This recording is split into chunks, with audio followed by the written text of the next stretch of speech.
¿Cómo están mis queridos amigos? Un gustazo saludarlos y estar de nueva cuenta con ustedes en este programa que ya es tradición de cada jueves. Ya cumplimos un año y vamos por otro más y muchos años por delante que nos quedan, primero Dios.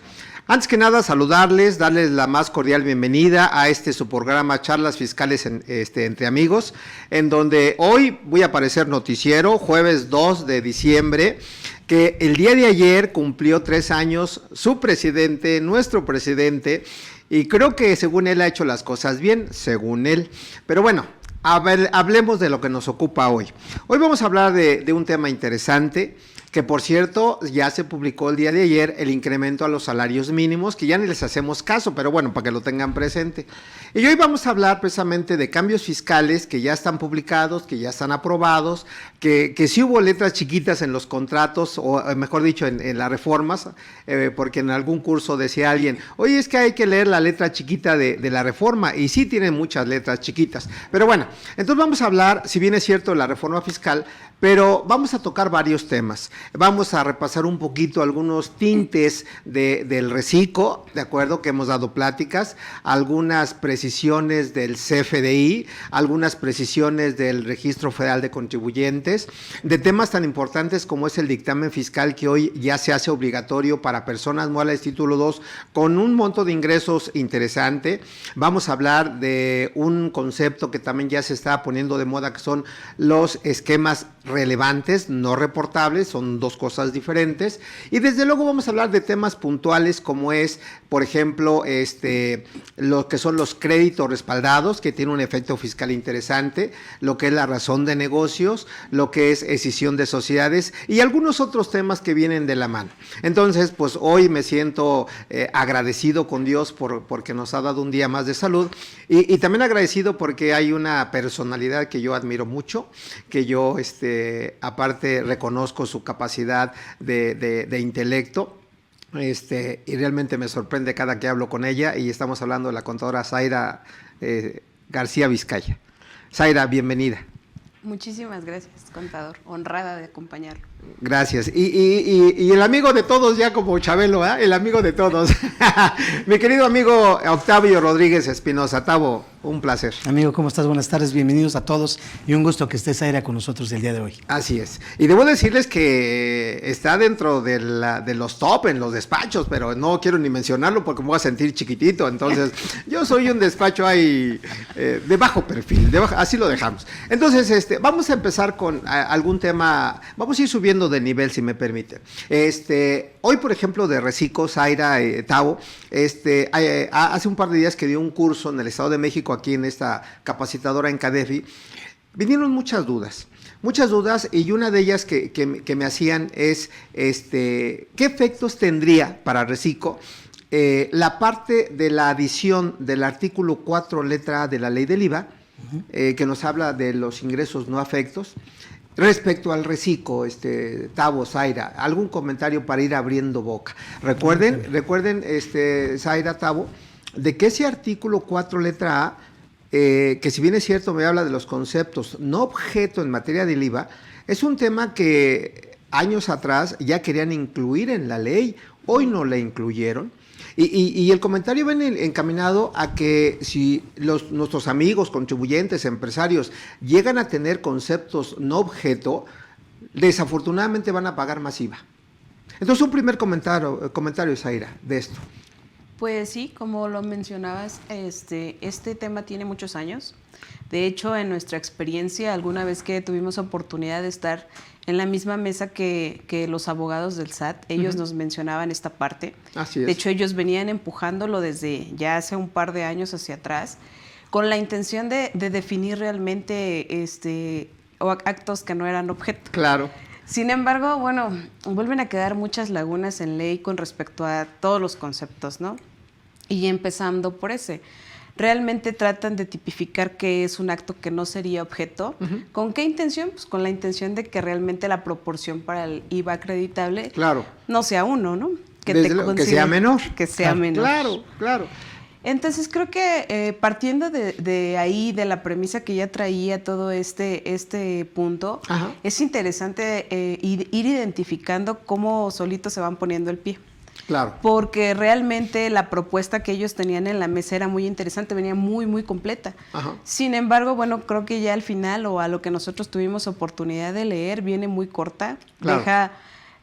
vuelve a dejar en estado de indefensión al contribuyente, porque en México volvimos a ser o seguimos siendo culpables hasta que tú demuestres lo contrario. Claro. Ajá. Entonces creo que en el tema del IVA se vuelve complejo el hecho de poder tú identificar qué actos no se van a considerar como objeto y que puedas desvirtuar que en un momento Claro. dado realmente no corresponden a este concepto. Y estarás de acuerdo, Zaira, Tavo, que esto también les va a afectar a los recicos, en el entendido de que yo lo he dicho siempre, no hay una reforma per se en alusión al reciclo, aplican la mecánica general. ¿De acuerdo? ¿Qué es la mecánica general, mis queridos amigos? Pues nada más recordando, ingresos que causen IVA por la tasa general, que es el 16%, excepto que estén en las franjas fronterizas norte y sur. Si tienen gastos deducibles, acreditan ese IVA y lo que resulte a pagar, ¿estás de acuerdo? Sí. Entonces, si hoy por hoy, dentro de las actividades que ellos realizan como reciclo, y desde luego para todos, tienen ingresos no objeto, van a tener una proporción, como bien decía la contadora, más pequeña de IVA acreditable, o inclusive diciéndole en otra idea, si tienen gastos o inversiones relacionados con ingresos no objeto, sigue la misma suerte que los Así ingresos es. exentos. ¿Qué quiere decir? Que el IVA no lo puedes acreditar y se manda al gasto. ¿Estás de acuerdo? Sí. Entonces, ¿eso crees que realmente provoque una mayor recaudación a nivel federal? Para mí, en lo personal, creo que siguen siendo buenas intenciones. Ok. Seguimos con el eslogan de que no hay incremento en los ¿Impuestos? impuestos, por favor, o sea, no perdamos de vista esa parte. Pero definitivamente la intención del legislador, para mí, no se va a cumplir. O sea, no vas a lograr realmente una mayor recaudación. Se sigue logrando únicamente mayor confusión con respecto a la determinación de los cálculos. Pero al final del camino, como bien decías, eso deja en estado de inefectividad al contribuyente, porque si nosotros como expertos en materia fiscal tenemos nuestras reservas en materia de entender esos conceptos, imagínate el contribuyente del día con día, pues le va a ser prácticamente imposible. Ahora, tratando de definir el concepto de qué es un ingreso no objeto, que lo voy a decir muy general porque así viene en la reforma, son aquellos conceptos o actos que realizan que no están encuadrados como actos grabados para IVA, es decir, que no sea enajenación de bienes, que no sea prestación de servicio, que no sea importación y que no sea arrendamiento, ¿verdad? Sí. Es como aquella pregunta que decía, ¿cómo te llamas? Y Octavio me puede decir, me llamo diferente a José Antonio, diferente a May, pero nunca me dice su nombre. Más o menos esa es la mecánica, ¿no? Pero lo cierto es, y hablando con algún abogado en alguna ocasión, si bien es cierto, esto pues deja una señal de la autoridad para que a través de la ignorancia supina del contribuyente, pues tenga muchas reservas en donde o una de dos, o puede pagar más, ¿de acuerdo? O a lo mejor se declara en estado de indefensión y dices, no pago, ¿me explico? O a ver qué sale, que eso es lo grave. A mí lo que me llama mucho la atención es el hecho de vender, que todo lo han ido simplificando. El eslogan de no necesitas un contador. Y entonces te avientan este tipo de conceptos en donde dices, pues bienaventurados los que no necesiten un contador. En serio. Sí, Pero sí. bueno, qué bueno que dice eso, Zaira, y ir brincando de temas, porque esa es la idea del tema de hoy, ¿no? Algunos esquemas particulares o específicos de la reforma. Hablando de esta parte de que no es complicado, de que la mecánica tiene que ser fácil y sencilla, que no hay incremento de impuestos, todo eso, Octavio, que ya hemos platicado. Platícame un poquito de un tema que también yo creo que les va a pegar a muchos. En materia de impuesto a la renta, se reforma el artículo 78 que nos habla de la determinación de la CUCA y COFIN y demás, pero aquí el punto central es que me platiques qué entender primero como capitalización delgada. ¿A quién les aplica? Y creo que la parte importante de este tema es saber de si los intereses que se pagan derivado de ese financiamiento son o no deducibles. Claro. En el entendido, y me llama la atención el comentario, a ver si tú me puedes explicar esto, de que hoy por primera vez en muchos años ya se menciona de manera puntual en la ley de renta para que tú compares una nueva mecánica de capital contable y la cuenta de capital contable per se determinada según las normas de información financiera. Así es. Chulada de reforma, Sí. chulada. Pero bueno, platícame un poquito de este tema. El concepto Tavo. como tal ya de capital contable. Ok, precisamente. así es Pero correcto. mira, antes de eso, amigo, yo quisiera retomar la parte que comenta ahorita Zaira respecto a que, digamos que hoy por hoy manejan como 4 ejes de parte de la reforma, precisamente se supone. la simplicidad en la determinación de los impuestos, ¿Correcto? el no incremento de los impuestos que ya existen, Ajá. el no generar nuevos impuestos, ¿ok? Y que de alguna manera pues sea totalmente fácil y sencillo Ok, el asunto. pero fíjate, te interrumpo un segundito, Dale. y también para ti, Zaira. Dices, a lo mejor es buena voluntad, pero lo cierto es que si tú checas recaudación de ISR y de recaudación de IVA respecto a años anteriores, 2022 sí tiene un incremento interesante. 7 Es más, puntos de manera general, la recaudación que está prevista para el próximo año, estamos hablando cerca de 1,000 millones de pesos adicionales a recaudación a nivel federal. Tau. Fíjate, de esa parte que te digo como 4 ejes de Ajá. la reforma, a mí me llama la atención y de verdad que yo cuando estaba leyendo esta parte desde la exposición de motivos, yo no sé por qué me acordé de una película del 99. Es La Ley de Herodes. Sí, ¿no? la ubico Que perfectamente. precisamente que está ahí, seguramente algunos Cobra de nuestros con amigos especie. la ubicarán, en el que este licenciado Varguitas, ¿no? Lo ponen a sacar impuestos donde se supone que no los hay, ¿no? ¿En qué sentido va mi comentario? Que si bien esta parte sí se está cumpliendo de alguna manera, que oficialmente no hay nuevos impuestos Ajá. y que también no se incrementan los ya existentes, Claro. te pones a ver que de las reformas que están proponiendo, ya en temas más específicos y un poquito más elevados Ajá. de nivel, no hablando de reciclo, Ajá, finalmente. ajá. Que podemos hablar de ese tema muchísimo, ¿eh? Pero me bueno. llama mucho la atención un concepto en específico que Sí. la autoridad precisamente pega también en esto que me preguntas ahorita respecto a la capitalización delgada, lo mismo a los que son los créditos respaldados, Ok. por ejemplo. ¿Qué vamos a que entrar dicen en el tema? que vamos a entrar, pero hay un común denominador en ellos, Ajá. que lo primero que considera es la razón de negocios. Ok. Es decir, ya están ligando ese concepto de razón de negocios para todo. ¿Por dónde pienso yo que va la autoridad? Precisamente es para que en el momento en el que tú no cumplas, y si quieres entramos también en tema de qué se consideraría como razón de negocios, que digamos por dar un esbozo general diríamos que la razón de negocios, bueno, sabemos que es como la parte esta que se dio como modificación en 2020 a la cláusula antiabuso que se comenta, ¿no? Que dicen, oye, pues tú vas a determinar o considerar, pero aquí lo que me llama mucho la atención es a criterio, a determinación de la autoridad, Claro. si existe o no razón de negocios en las operaciones que tú estás realizando. Fíjate, dices, ok, hoy por hoy, prof, Zaira, ¿me podría determinar la autoridad en este momento, no obstante que viene mencionando mucho ese concepto, Sí. en varios de las modificaciones de resolución y de miscelánea fiscal para 2022, hoy me podría la autoridad determinar en mis operaciones que tengo o no razón de negocio? Sí, y sí ¿Al lo día de está hoy? haciendo. Ok. Sí lo está Yo Sí, te- pero fíjate, déjame Sí. hacer dos comentarios a Dale, propósito, porque dale. Octavio ya como los jovencitos llegan y quitan las sábanas y hacen lo que quieren, ¿eh? Pero bueno, ya decía alguien, pues al menos No dame un entendí. besito, ¿ah? Pero bueno, No entendí. aquí el punto es que cuando Octavio hace mención a la razón de negocios, aun y cuando ya van a expresarme desde su punto de vista cómo entenderla, cómo justificarla, lo cierto es que si no hay razón de negocios, el efecto ¿cuál es? O no es deducible, Ya, sí. o el ingreso es acumulable. Así de sencillo. Y si tú que me estás escuchando no eres contador, te vas a preguntar qué quiere decir eso. Sorpresa, vas a pagar más impuestos. Es donde se va a incrementar la recaudación. ¿Estamos de acuerdo? Sí. Entonces, sí hay que precisar qué razón de negocios, que inclusive eso aplica hasta el día con día. Y el segundo comentario que quiero hacer es, no olvidemos, y eso es un tema de abogados que me encanta esa expresión de ellos cuando dicen, el Código Fiscal de la Federación es una norma adjetiva y no sustantiva. ¿A qué voy con esto? Digo, estoy siendo muy técnico, Zaira. Me quiero pulir con los grandes,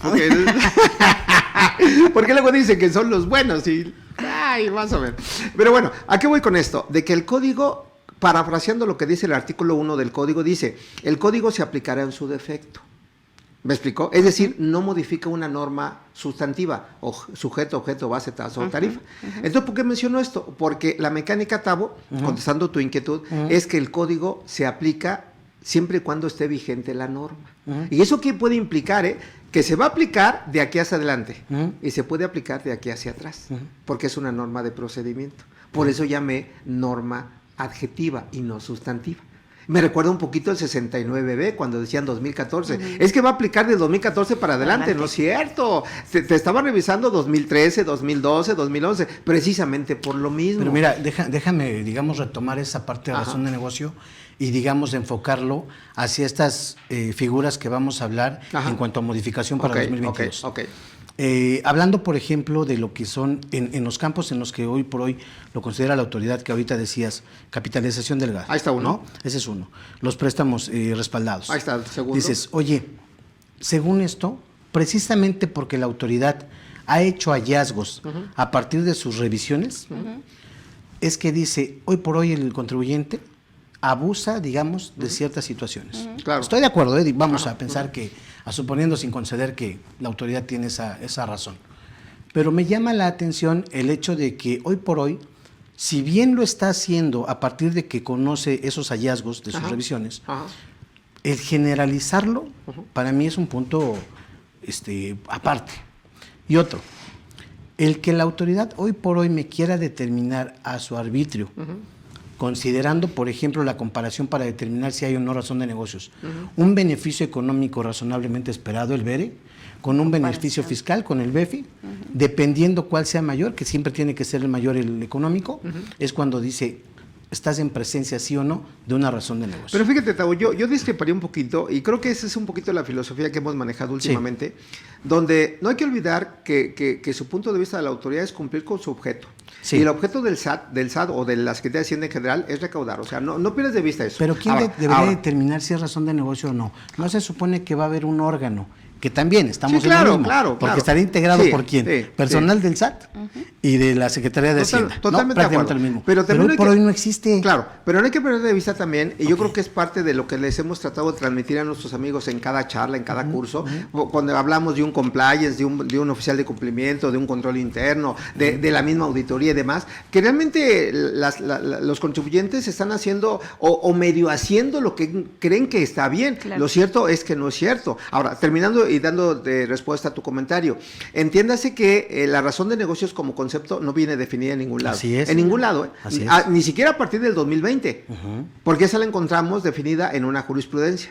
Pero la jurisprudencia también dice, en alcance a tu comentario, dice que la razón de negocio no es el único elemento que el SAT va a tomar en cuenta para saber si es o no deducible, si es o no acumulable.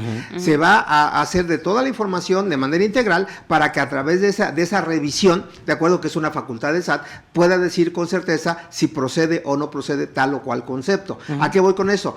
Sí dejaría en la posibilidad del contribuyente de opinar o de acreditar lo que a su juicio corresponde, ¿no? Pero lo cierto es, honestamente, y tuve una frase de un gran expositor de acá, cuando decía en su momento, cuando festejamos el aniversario, decía, y no lo dudo, no lo dudo, el 80%, Zaira, así lo dijo, de los contribuyentes que yo llevo, no llevo una contabilidad según NIPS. ¿Eso qué lectura te deja?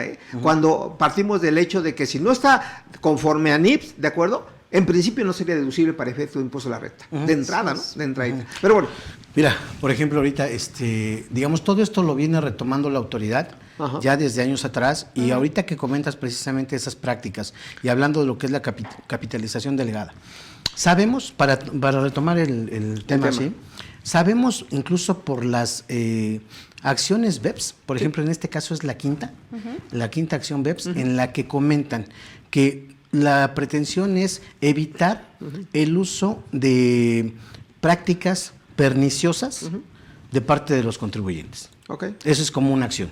Y dices, obvio, y aquí tenemos a Zaira que seguramente compartirá algunos temas internacionales que conoce, porque lo que hacían en algún momento, por ejemplo, era decir, un ejemplo, si yo hoy por hoy en México tributo a una tasa del 30% persona moral, pues si me llevo la lana de una empresa filial en el extranjero y le puedo pagar ya sea un servicio o un interés, ¿de acuerdo? Me lo llevo al extranjero, donde de antemano yo voy a acabar pagando menos impuesto. Esa situación la ve la autoridad y dice, a ver, vamos a hurgar, vamos a ver realmente cuáles son esos esquemas quizá más robustos, quizá más complejos y cuantiosos, que precisamente así lo maneja la reforma.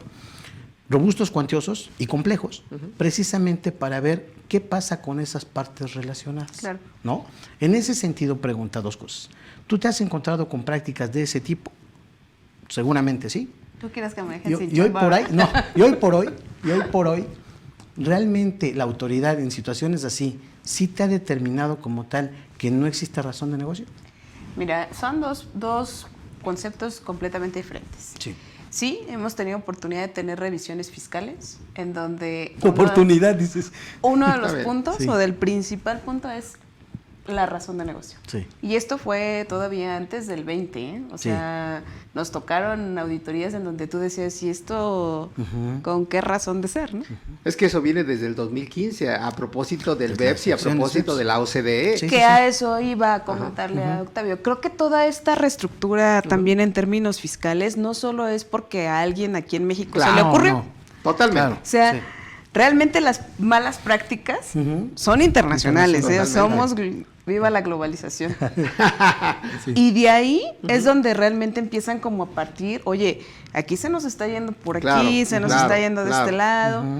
Y entonces cuando lo aterrizan a México, nosotros de primera instancia decimos, es que esto está muy agresivo. Claro. Pero realmente cuando te pones a verle el trasfondo, tiene una razón de ser, ¿no? Claro, claro. No de negocio, tiene una razón de ser. Sí.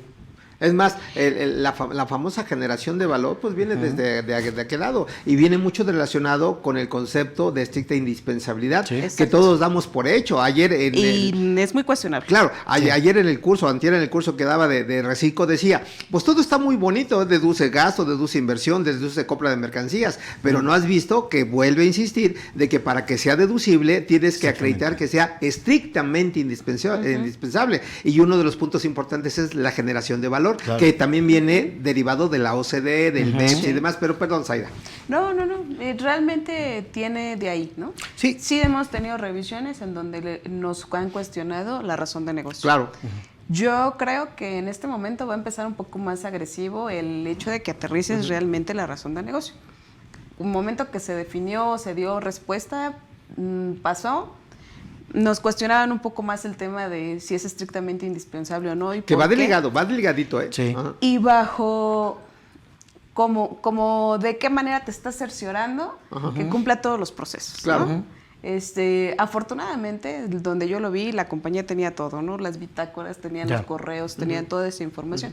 Creo que por ese lado puede ser. A mí esta parte no se me hace tan novedosa porque ya ellos mismos ya lo traían de Claro, ejercicios anteriores. pero sin pretender ser muy conceptuales, pero creo que sí me ameritaría una definición. ¿Cómo definirías tú una razón de negocios? Y para que quede claro para nuestra distinguida audiencia, ¿cuál podría ser un ejemplo claro para saber si hay o no razón de negocios? Pues la razón de negocio era lo que mencionaba Octavio. Ajá. Realmente el valor económico tiene que estar por encima de la ventaja que puedas obtener fiscalmente hablando. Ok. Entonces creo que un ejemplo podría ser cualquier tipo de operación. Y retomando el tema de las compañías internacionales. Muy común, contratos de management fee. ¿no? Claro. Entonces, realmente cuando lo revisan o tenemos oportunidad de revisarlo aquí en México y no el SAT, sino nosotros mismos, es ¿cuál es la razón de negocio? ¿Realmente existe ese management fee? ¿Bajo qué está soportado? Y no soportado únicamente o meramente de un contrato de management fee, sino de todo lo que acabo de mencionar, ¿no? Claro. O sea, ¿cómo documentas toda esa operación? Que realmente tu compañía en México tienes es indispensable para que tú operes y a qué nivel de injerencia, porque ahí nos vamos a meter en otros claro. temas, en tema de partes relacionadas, te va a funcionar o te es Que funcional. se me encantaría ese tipo. de retomarlo, ¿eh? ¿Y por qué me encantaría retomarlo? Porque fíjate, una de las modificaciones, amigos, y lástima que el tiempo es tan cortito, Corto. pero queremos tener Sí. varios escenarios. Hoy una reforma precisa viene en el artículo 76 de fracción 10 de la Ley Impuesto a la Renta, que nos habla de presentar una informativa muy robusta de partes relacionadas, ¿eh? Y eso ya quitan un concepto que antes estaba dirigido Al básicamente extranjero. a residentes en el extranjero. Hoy quitan residentes en el extranjero y quiere decir que si tú, persona física, si tú, persona moral, tienes operaciones entre partes relacionadas, estás obligado a presentar esa informativa el 15 de mayo de cada año. Del próximo. Ahora, la parte importante, y ahí se la voy a soltarle un torito a Zaira.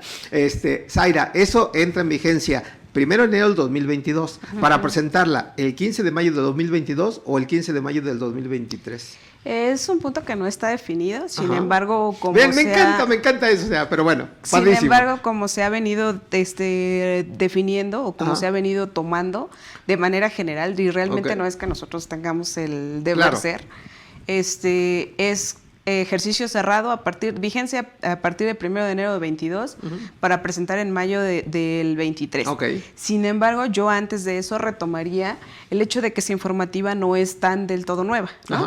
O sea, desde las Ya reformas traíamos. anterior con respecto a partes relacionadas y a la obligatoriedad del estudio de precios de transferencia existían ese tipo de informativas. Claro. Probablemente como tal el concepto o los conceptos que pida cada informativa van siendo distintos y todos aquellos que hemos tenido oportunidad de llenar DIM, Claro. vemos que cada vez te requieren más información, más datos y más datos. Claro. Cuando se aterriza el country by country para el tema de... Que de hecho eran 3 Intercambio conceptos de diferentes, ¿no? información. Sí es. Country by country y luego ¿cuál más? el local y... Ay, no recuerdo la Ok, tercera. ahí hay otra No me por ahí. regañé en precios Ok. de transferencia. Está bien. Pero básicamente era, y en efecto, dábamos por default que el country by country regularmente era en casa matriz o fuera de México por el nivel de operación. Sin embargo, sí se volvió una tarea en cuanto a revisar si en México no lográbamos, y difícilmente en nuestro caso, bueno, a título personal yo puedo decir, mis clientes ninguno logró ser o tener que presentar country by country, pero a nivel de firma sí tenemos compañías Claro. que presentan esa informativa. Sin embargo, la local...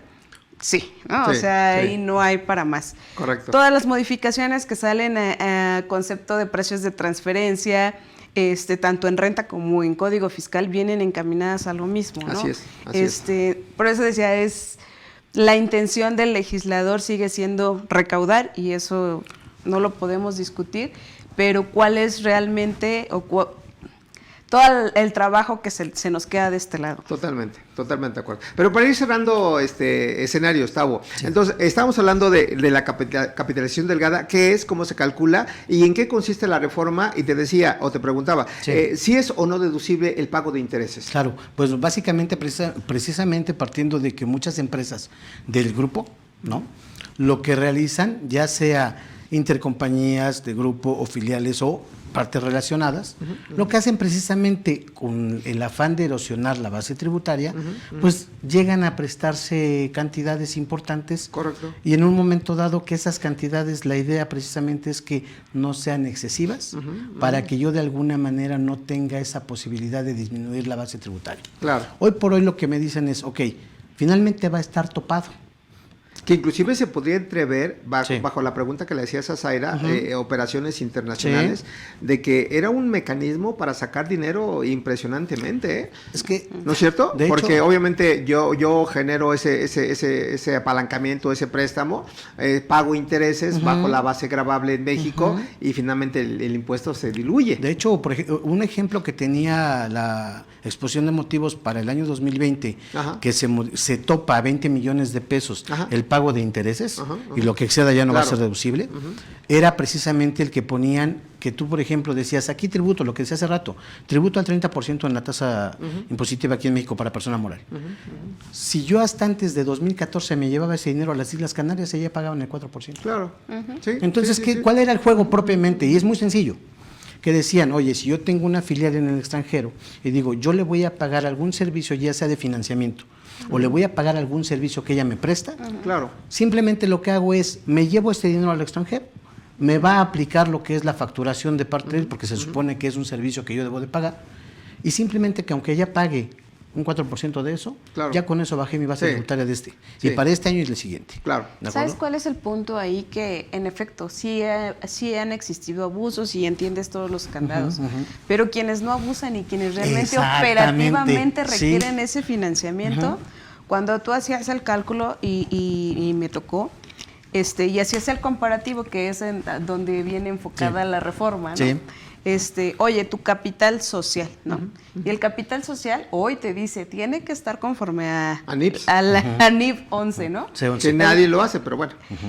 Y tienes que reconocer todo lo que se tenga que reconocer de acuerdo a normas para que tú consideres un capital social. Y disminuir las pérdidas. Ahora también es Bueno, Hoy pero viene esa es que modificación. es nueva mecánica para el Correcto. cálculo del capital contable. Yo Correcto. voy a Pero poner así una es. frase mía, ¿eh? ¿Por qué nuevo cálculo? Porque la autoridad ya no cree en la robustez de nuestro capital. Claro.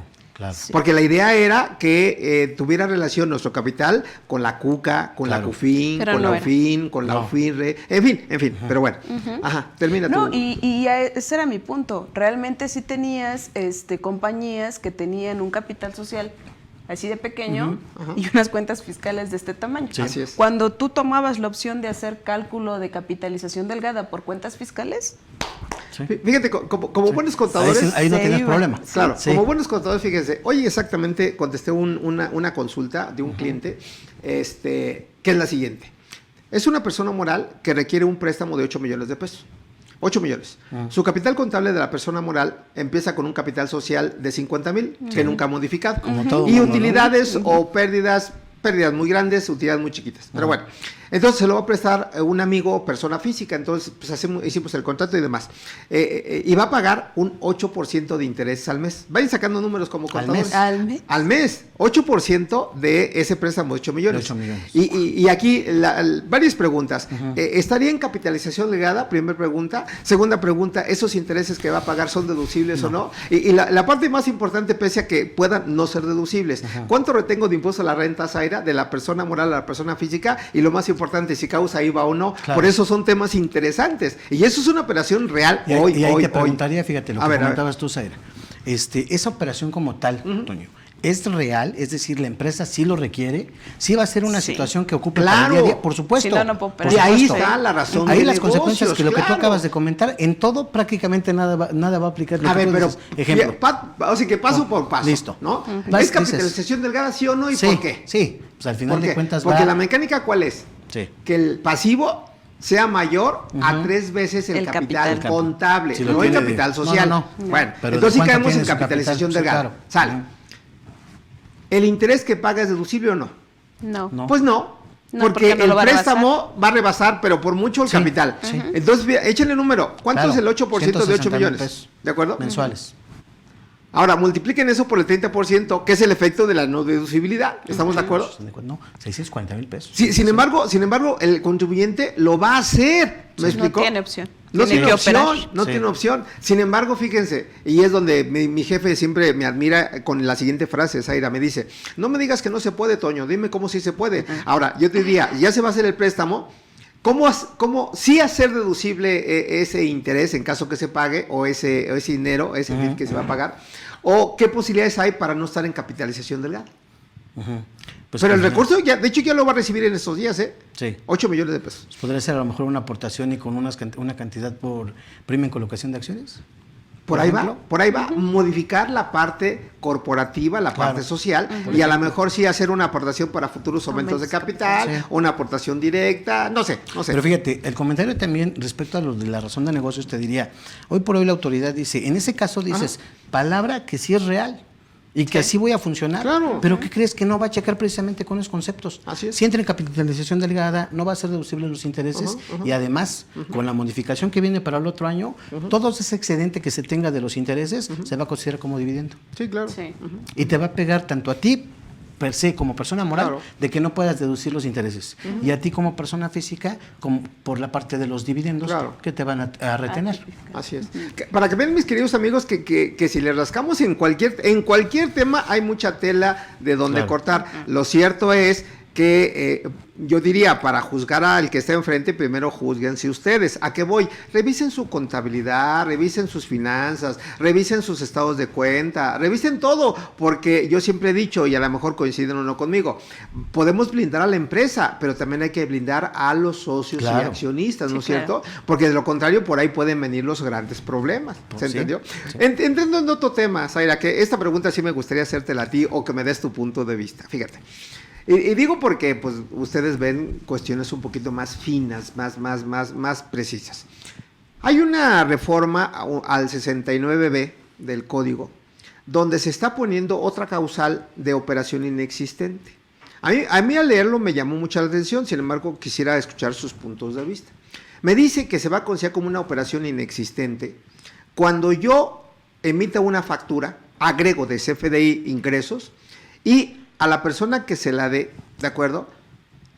Esa persona puede estar en el periodo de facturación, puede tener restringido su certificado de sello digital o simplemente ya no tiene efectos. ¿Queda claro? Artículo 17H o 17H bis. ¿Cómo ves esto cuando a lo mejor, como dice Octavio, la operación es real? Yo te presto un servicio, te vendo un bien, yo te facturo, yo pago impuestos, yo hago contratos, yo pago IVA, pero ¿por qué la autoridad hoy la va a poder considerar como una operación inexistente? Situaciones que ya ni siquiera dependen de mí, sino de mi cliente. Oye, espérame, yo no sé si estás bien o estás más con el SAT, ¿estás de acuerdo? Pero hoy esa es la propuesta. Bueno, ¿Cómo la ves? La propuesta venía muy similar desde el año pasado, cuando nos convertimos en recaudadores, ¿no? Hoy es tu obligación como contribuyente cerciorarte que la contraparte con la que vas a hacer operaciones esté libre de pecado. Pero no crees que aquí a mí me están dando una facultad que no me compete, sino le compete a la autoridad. Sí. O sea, sí, imagínate. Volvemos a quedar en el mismo punto de indefensión y legalmente podemos discutir muchas cosas y los abogados nos podrían decir es que eso no va, eso lo podemos tirar, pero la práctica nos dice otra cosa completamente distinta. O sea, el día con día, vamos. Sí. O sea, ¿lo haces o no tienes vuelta de hoja? Exacto. Si no te cercioras de los CEFOS, si no te cercioras de que el fulanito tiene el registro, ahora de las gasolinerías que si tienen o no tienen el número de permiso, ¿no? El número de permiso, pero bueno. Entonces, eso nos deja en estado de indefensión en tus palabras, pero al final del camino hay que hacerlo. Sí, y yo creo que más bien cada día las obligaciones se van convirtiendo en más, y no tanto en obligaciones fiscales, sino en mucha materia administrativa. Totalmente. Que finalmente queda en las manos del contador, ¿no? Pero es eso. Realmente no hay para dónde hacerse. Claro. La regla está en ese sentido y pues hay que acatarla. Claro, ¿no? claro. ¿Qué llega a pasar, por ejemplo, en el caso de que efectivamente salió por ahí un EFO y yo tuve operaciones como EDO? ¿No? Se supone que tú debes de revisar el listado, debes de en un momento dado comprobar las operaciones o corregirte, ¿no? Pensemos que una persona se acaba corrigiendo, pero al final de todo el proceso, el EFO interpone un recurso y termina con una resolución favorable. Okay. ¿Qué te pasa a ti? Claro. O sea, porque si tú ves el listado, hay muchos que tienen como 3 instancias, supongo yo, porque tienen diferentes fechas, y que y la última dice resolución favorable al contribuyente. Claro, ¿Me explico? claro, sí, totalmente. ¿Ahí qué te pasa? Mira, yo creo que son temas a lo mejor un tanto de ética, son temas a lo mejor de escrúpulos, porque yo te podría decir, y conozco evidencias y casos en ese sentido, yo te podría decir que por mi experiencia y por lo que hemos trabajado, hay EDOs que han deducido facturas y que lo ha observado la autoridad, le dan palomita, pues que a lo mejor están bien estructurados, tienen contratos, fecha cierta, tienen la materialidad, etcétera, etcétera, etcétera. Por otro lado, se han atrevido, porque finalmente es un atrevimiento a solicitar saldos a favor de IVA, la autoridad se los niega, metemos algún recurso, obligamos a la autoridad que nos devuelva, entonces han salido victoriosos. Por eso un poquito yo te hablaba de escrúpulos, de ética, de profesionalismo, en donde la propuesta del abogado dice, bueno, pues todo lo que se pueda pelear, se pelea, ¿no? Entonces, si yo tengo los elementos que son las famosas letras chiquitas, alguien decía como abogado, oye, los grandes casos se ganan con los pequeños detalles, y eso es muy cierto, ¿no? La famosa litis, por ejemplo, ¿no? Entonces, bueno, pues ya sería un tema de ellos, ¿de acuerdo? Y del contribuyente. Bueno, en el entendido, ya nada más hicieron la frase diciendo, bueno, si ya lo hiciste, pues bueno, está bien, ya la libraste, pero ya no lo vuelvas a hacer. Hoy hicieron una llamada cuando me dijo, es que por ahí tengo mis pecadillos, por decirlo menos, ¿no? Tengo mis pecadillos, y me está ofreciendo mi asesor, que es algo que no compro, por otro tema, Zaira, que vamos a tocar, la responsabilidad del contador frente a todo esto, que a mí se me hace muy cruel, por decirlo menos. Pero entonces diciendo, pues ya no lo hagas, estamos de acuerdo, no abuses del tema.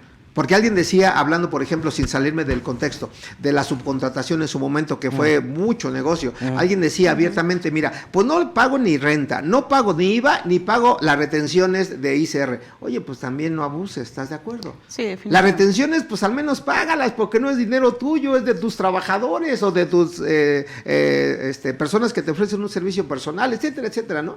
Pero bueno, yo así lo vería, perdón.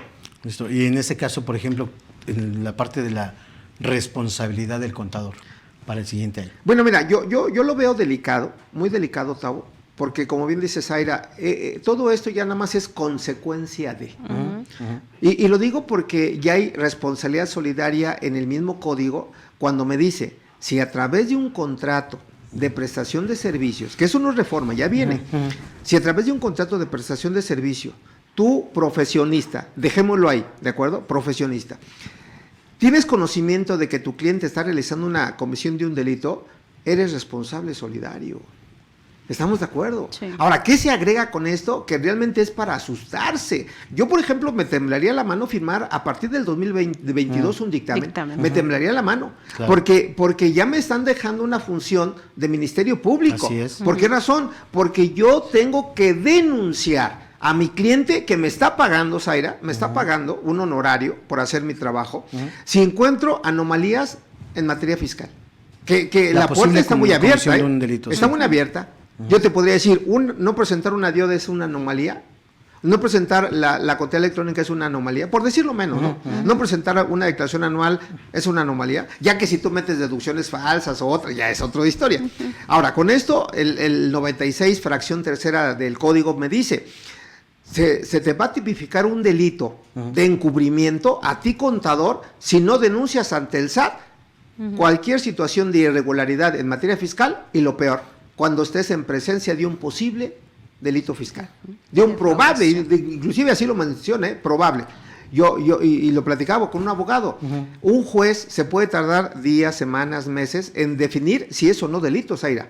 Ahora, ¿cómo te dan a ti la facultad como contador, que no eres el especialista, de que tú digas de primera instancia, está en presencia de un delito fiscal y lo denuncio? ¿Cómo quedas con tu cliente? Hablando de ética, Claro. hablando de escrúpulos, ¿le vas a cobrar a tu cliente?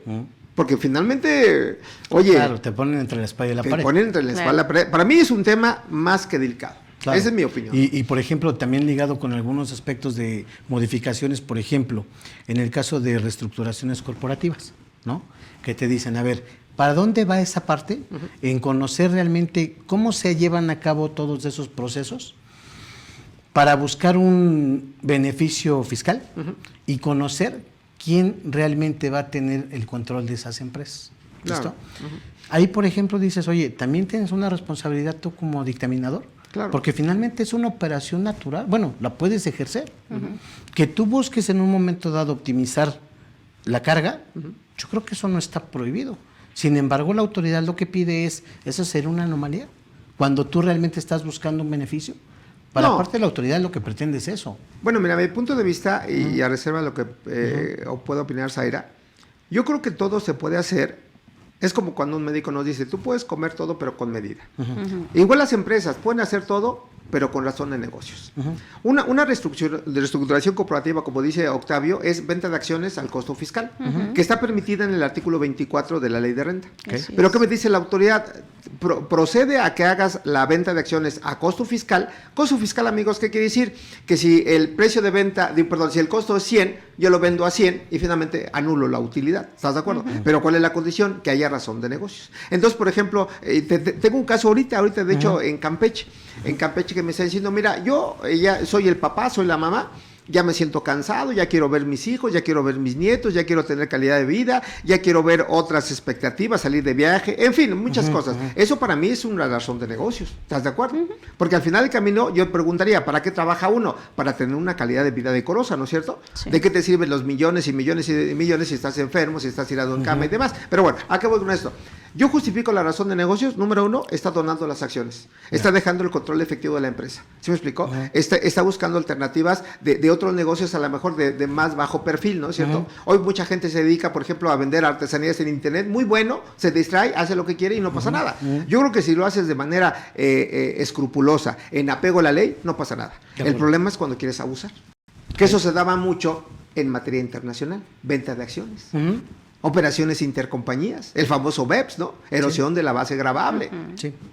Entonces yo sí lo veo. Hazlo correctamente y en apego a la norma, no pasa nada. Hazlo con el ánimo de simular, yo creo que por ahí viene. Que también se convierte hoy por hoy en una operación relevante. Totalmente. ¿Estamos de Que acuerdo? por cierto, ya que lo mencionas, cuando mencionemos operaciones relevantes, entiéndase que son varias aristas entre 7 y 8 puntos derivadas a modificación en la parte del capital. Así de sencillo. Tal cual. Donación de acciones, venta de acciones, cuando hay una cantidad que aparece de la nada, porque pueden aparecer de la Sí. nada, tengo que reportarlo trasladarlo a la autoridad, pero fíjense, 5 años hacia atrás y 5 años hacia adelante. Correcto. Entonces ya no va a proceder esa razón de negocios, si no hay una congruencia de la información, que también es lo que tenemos que analizar, ¿no es cierto? Así Zaira. es. Sí, de hecho está muy marcado en cuanto a fusión y escisión de Totalmente, claro, claro. Y de hecho son los 8 puntos que señala. ¿Es correcto? Realmente las reestructuras corporativas no es nuevo y anteriormente la diferencia es que únicamente te lo dejaba a 2 años, ¿no? Hoy lo extienden a 5. Hacia atrás y hacia adelante. Sí. A 10, a 5 hacia atrás, a 5 hacia adelante. Ok. Y en efecto realmente solo es revisar y coincido plenamente con Toño. Aquí el tema es, pues si es una operación lícita, pues No no, pasa nada. no te va a quitar el sueño, ¿no? El tema es, digo, y entiendo ahí perfectamente el porqué, la intención de ese candado. Sí. Y no es secreto para nadie que hubo como un boom de venta de cascarones de compañías Sí, y exacto. cómprala. Y ahora, Con por ejemplo, una pérdidas. de las condicionantes, exacto, por Sí. las pérdidas. Una de las condicionantes es que sea una actividad similar, ¿no? Es Claro, el mismo giro. El mismo el- giro. Precisamente porque, pues porque, insisto, o sea, a veces de este lado nos podemos llegar a quejar de todo lo que hace la autoridad, pero cuando tienes oportunidad de entender el porqué o los motivos Cuando hace reales, uno una retrospectiva, ¿no? entiende uno que realmente esa es la posición. Y en efecto, ¿no? O sea, yo coincido plenamente. Si la operación es lícita, si no vas a tener ningún tipo de conflicto. Claro. Hay que cuidarlo. Eso siempre ha sido. O sea, siempre Sí. has tenido que cuidar que en 2 años no exista unas aportaciones, que no exista reducciones. Esa parte siempre ha existido. Hoy por hoy Claro. solo lo hacen a 5 años. Y insisto, finalmente es más bien revisar si se te acercan a ti como consultor para que revises o lleves a cabo esa operación, realmente que hay un poco más atrás, ¿no? Claro. Claro. Y coincido plenamente, la responsabilidad solidaria se convierte en un tema muy complicado. Decían en un curso por ahí, lo decía usted, profesor, cobren bien, ¿no? Ya. Pues sí, cobra bien, pero realmente haz bien la chamba. Claro. Sí, claro. Porque este tipo de operaciones son bien pagadas, pero realmente sí hay mucha labor que hacer hacia el fondo. Totalmente. Si solo nos dedicamos a entender la enajenación, la compra y hasta ahí, pues no pasa nada. Sino asegurarte que las cosas vienen bien desde atrás, creo que es la Claro, labor principal. Totalmente. Entonces, yo también coincido plenamente en actividades o operaciones que llegan a suceder de vez en cuando para una reestructura, no hay ningún tema que cuidar. Pero a cualquiera nos llamaría la atención si estás haciendo reestructuras cada 2 o 3 años y luego Claro. empresas fantasma, una empresa que no está localizada, o sea, y a veces caemos en ese punto sin saber que sí hay compañías que, así como te decía, ¿no? Necesitan el financiamiento en es real, capitalización. claro. Oye, tú aparentemente ves que no existe esa compañía porque no tenía empleados, ¿no? Que ese también fue un caso muy típico. Pero sí operaban. Sí, Porque hoy también tenemos que considerar que la tecnología ya nos alcanzó, ¿no? claro. Sí, pero fíjate no desde requieres tanta infraestructura. desde dónde empezaría, llámense razón de negocios o estricta indispensabilidad. Sí. Hoy, por ejemplo, me dice un cliente, yo no sé por qué me pasan muchas cosas a mí, pero es cierto. Ok. Hoy tengo una reunión, tuve una reunión vía Zoom y es un cliente joven en donde me dice, mira, yo empecé con el negocio de venta de azúcar, me ha ido muy bien, en donde he encontrado proveedores muy bien, pero no tengo trabajadores, utilizando esa frase. Yo estoy convencido de que a lo mejor si vendes un intangible, estoy de acuerdo que puedes tener una oficina de 3x3, 4x4 y te das abasto con 1, 10, 20 clientes. Pero si vendes azúcar, que son bultos de 50 kilos, la pregunta es, ¿puedes no tener trabajadores? ¿Puedes no tener equipo de transporte? Es más, hablando hoy, por ejemplo, de carta aporte, que si me permite, vamos a tocar algunos temas. Ayer, por ejemplo, me mandan una pregunta y me dicen, oye, yo me dedico a lo que es el autotransporte de carga federal, pero curioso, no tengo equipo de transporte. O sea, Todos los subarrendos. Exactamente. O sea, ¿tú crees que exista una razón de negocios, realmente una propuesta de negocios, cuando no tengo? Porque, fíjate, quiero tocar el mismo 69. ¿En qué momento caes en una operación inexistente o simulada que te dice que tu proveedor no tenga equipo, no tenga infraestructura, no tenga trabajadores? Y son los ejemplos que te estoy poniendo. Sí. ¿Me explicó? Sí. O sea, es donde yo quiero que nuestros asistentes que hoy nos están sintonizando, viendo, que realmente vayan viendo todo eso, ¿no? ¿Por qué razón? Porque si realmente quieres hacer un empresario con todo lo que implica ser empresario, pues empieza a creértela, ¿no? Es como cuando yo les decía, siendo mis alumnos, que me siento orgullosísimo de ustedes hoy, les decía, si quieren ser exitosos, piensen en ser exitosos. Y yo creo que han rebasado esa línea, ¿no? Pero bueno, ese es lo que yo veo. Y si partimos de esa, por ejemplo, ineficiencia del contribuyente, de que dice, no, y literal, no queremos pagar impuestos. Y porque así lo nos dicen, Octavio, Zaira. ¿Qué hacer, por ejemplo, en ese orden de ideas? Pues se vuelve complicado, pero realmente es entendible. Aquellos que cobramos por sueldos y salarios tampoco queremos pagar impuestos. Solo que la mecánica de ley pues es distinta y no te la permite. Claro. ¿Qué sucede con este tipo de actividades y de operaciones? Sí existen, sí, definitivamente. Nosotros tenemos clientes en donde dices, ¿es en serio? O sea, simplemente aquellos que dicen, oye, pon tu casa en arrendamiento, ¿no? Por no decir nombres. Ya. Oye, tienen una facturación de millones de pesos. Sí. Y no existe un solo empleado en México. Claro. Tienen una oficina de 3x3 únicamente para tener un domicilio fiscal y realmente no requieren de más. Claro. Y sí están operando, y sí es un negocio lícito, sí están generando utilidades y finalmente ellos sí están pagando impuestos, ¿no? Entonces, entiendo la ambigüedad y el por qué a veces las generalidades nos van poniendo como nos van cerrando las puertas. Porque también, como lo mencionábamos hace rato, no es meramente el tema de quién sí hace bien las cosas. También hay muchos, y lo tenemos que reconocer, que no quieren hacer bien las cosas. Claro. Entonces, pues por ahí viene, ¿no? Desafortunadamente, el estado de indefensión vuelve a caer en las mismas personas, en quien está tratando de hacer las cosas bien y que ahora, en vez de presentar una informativa, son 30, que la contabilidad y también una informativa, o sea, todo. La carga administrativa se vuelve compleja, y yo terminaría o concluiría este punto diciendo, no podemos generalizar. Hay contribuyentes que pueden generar millones de utilidad sin necesidad de tener empleados, activos fijos y una bodega enorme. Claro. Y hay contribuyentes que aunque te tengan la bodega enorme, pues por ahí hay lavado de dinero, ¿no? Claro. Pero fíjate, está bien y te compro la idea, digo, me queda muy claro, de que hay digamos, hay buenos y malos. Pero aquí, donde yo quisiera que analicemos, y creo que es parte de nuestro trabajo, es lo siguiente. En materia, por ejemplo, de carta aporte que ayer platicaba, dice, bueno, yo soy el proveedor, y ponía el ejemplo, yo vendo ropa, yo vendo sacos. Y hay un cliente me llama, ¿sabes qué? Pues mándame mi mercancía, ¿de acuerdo? Y bueno, pues ya elaboro el CFD de traslado, con o sin carta aporte, dependiendo si piso un tramo federal, ¿de acuerdo? Hasta ahí me queda muy claro todo eso. Pero ¿qué pasa? Y es donde viene el comentario, de que en el mismo supuesto, que se pueden dar muchos ejemplos, yo a mi cliente le digo, ¿sabes qué? Yo te mando la mercancía y te la puedo cobrar o no, el medio de transporte.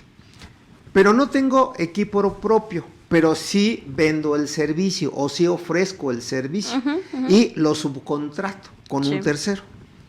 Aquí la mecánica, ¿cuál crees que sería lo sano? De que esa persona que estoy subcontratando, que se dedica en teoría casi a lo mismo que yo, la diferencia es que yo vendo el traje, pero también vendo el autotransporte.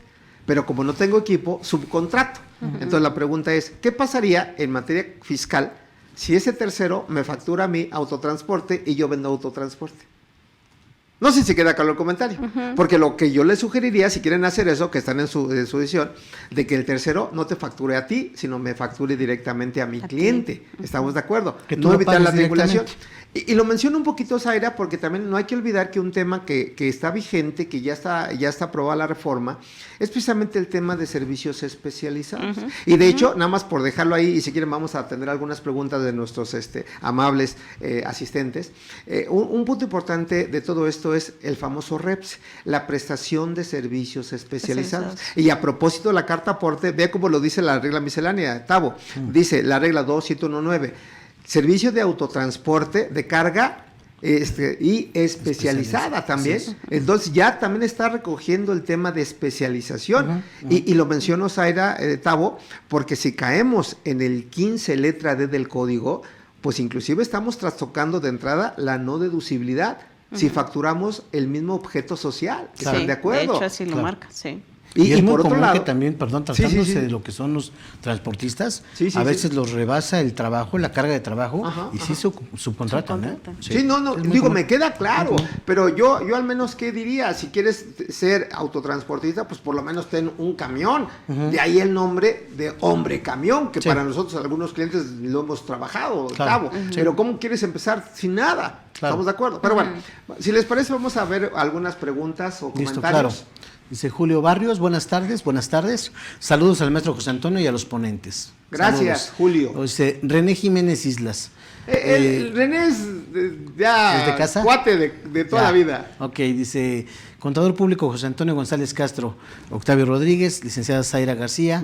Buenas se tardes. sabe bien nuestros nombres, Sí, claro, ¿eh? sí, Está sí. bien. Uno de nuestros clientes que incurrió en mora, para saldar su adeudo, uno de sus accionistas, en nombre de la empresa, nos va a pagar con una bodega comercial. Pregunta. Dice, pregunta, ¿el accionista debe de emitir CFDI o basta con la escritura ante notario? Hablando de los ingresos no afectos, muchos de ellos no son por consecuencia de las actividades normales de las empresas. Vamos, en el caso de las indemnizaciones, nadie está especulando con un riesgo a propósito para ser indemnizado. O en el caso de la fluctuación cambiaria, saludos. A esa parte ya no le entiendo. Ok.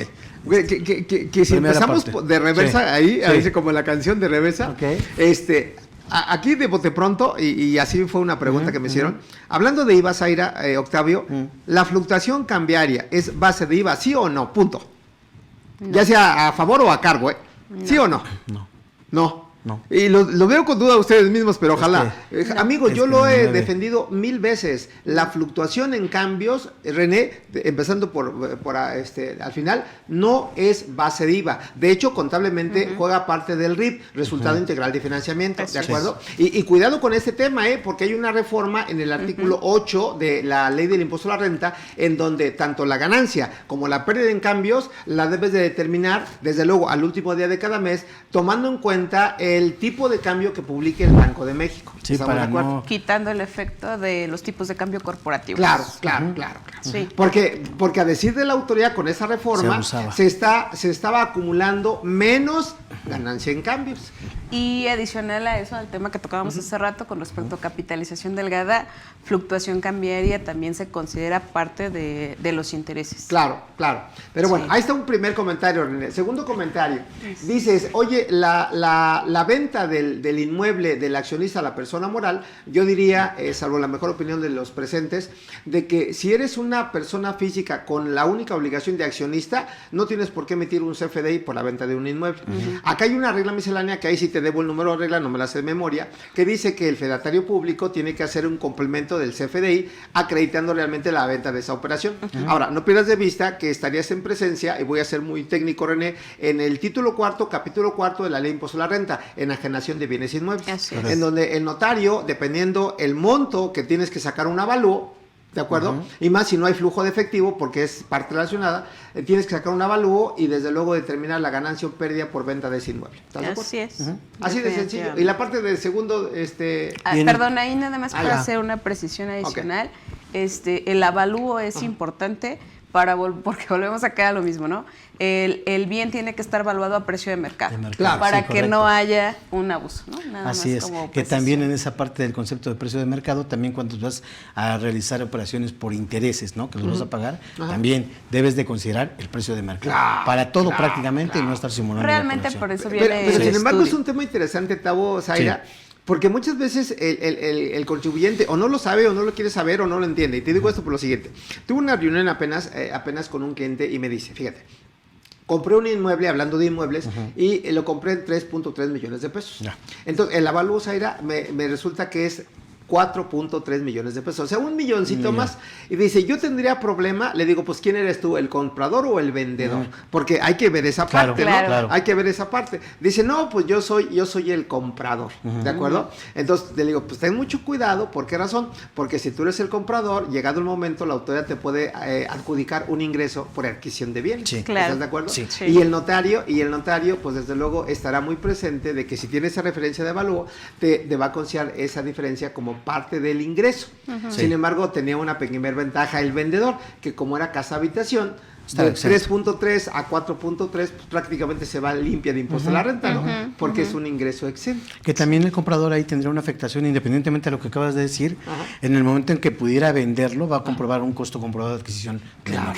Claro, ¿no? claro, Eso claro, también. claro. A veces nos queremos ahorrar unos pesos ahorita, pero resulta que no proyectas también a futuro la afectación que puedes tener. Claro, desde luego. Y la parte intermedia de la pregunta es lo de los ingresos no afectos, Zaira, que bien lo explicabas tú. ¿En qué momento me beneficia o me perjudica como empresa? Al respecto, ¿qué dice de manera puntual, Tavo? Hablando de los ingresos no afectos, muchos de ellos no son por consecuencia de las actividades normales de la empresa.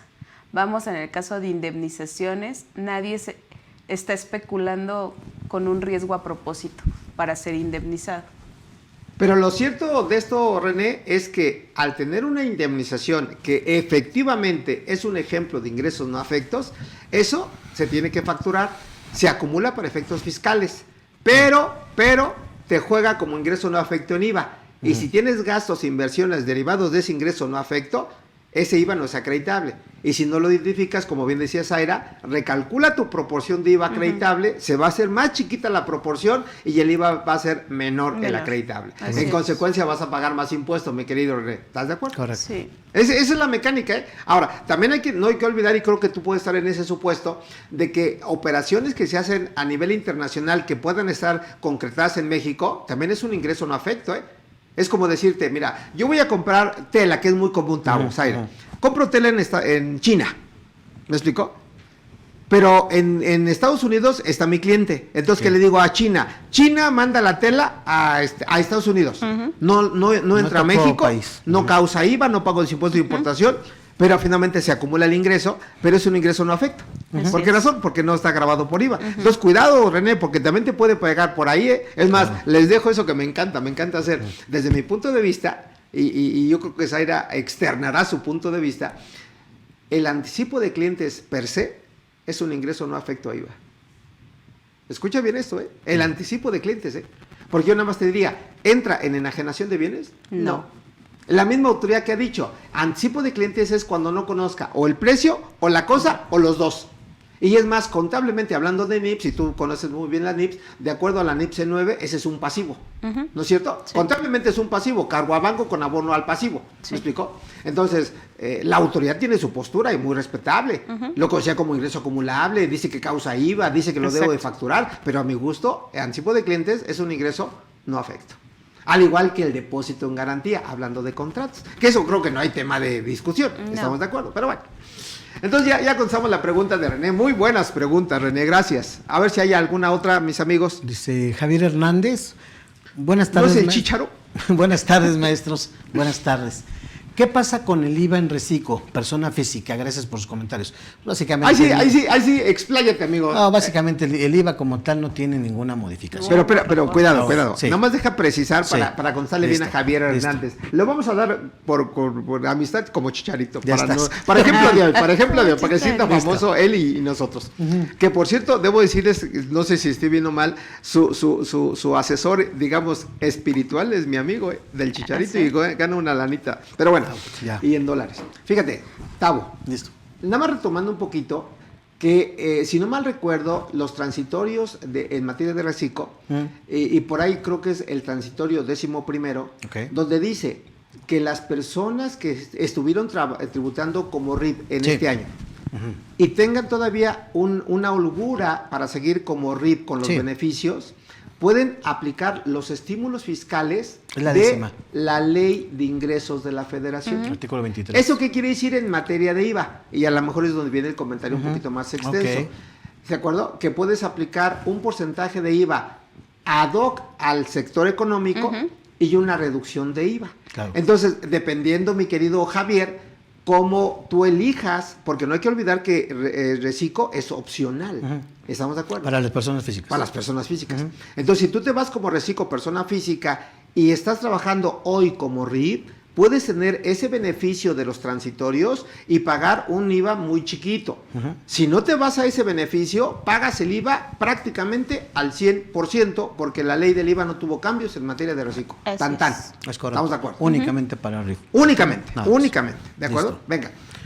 Dice Juan Careaga, ¿cuál es el artículo de la informativa de partes relacionadas? 76. Fracción 10. Claro. Ahí está. Listo. Para que ven que sí estudiamos, amigos.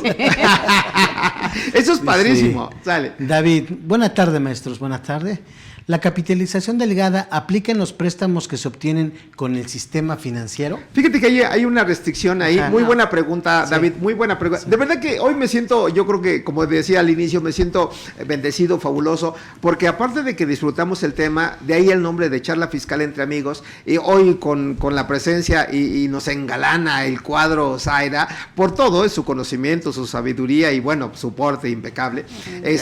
Y aparte con sus preguntas, realmente es para disfrutar esto, Claro. Tavo. Y esas de las preguntas están padrísimas, ¿no? Sí. Y qué bueno que se ocupen y se preocupen en compartirlas y con mucho gusto las respondemos, ¿no? Sí. Entonces, bueno, pues David, en la capitalización delgada no juega los préstamos del sistema financiero. Tan. Correcto. Venga. Dice Fabián Delgado, buena tarde a los expositores. Pregunta, con las reformas fiscales se vienen cambios a los CFDI, la versión 4.0, nuevos cambios. He notado en CFDIs que mis proveedores tienen errores en el llenado y noto que muchos no le dan importancia, pero si la autoridad revisa en años posteriores y detecta estos errores, ¿qué pasa? ¿Se podrán corregir? ¿Y cómo se podrá corregir estando en otro año fiscal? Saludos, Fabián. Ok. Bueno, yo inicio. Listo. Mira, mi querido Fabián, no hay que perder de vista, dependiendo cómo tributes, de que hay CFDIs que una vez emitidos y más de ingresos siendo cobrados, esos nunca se deben de cancelar. Primer comentario.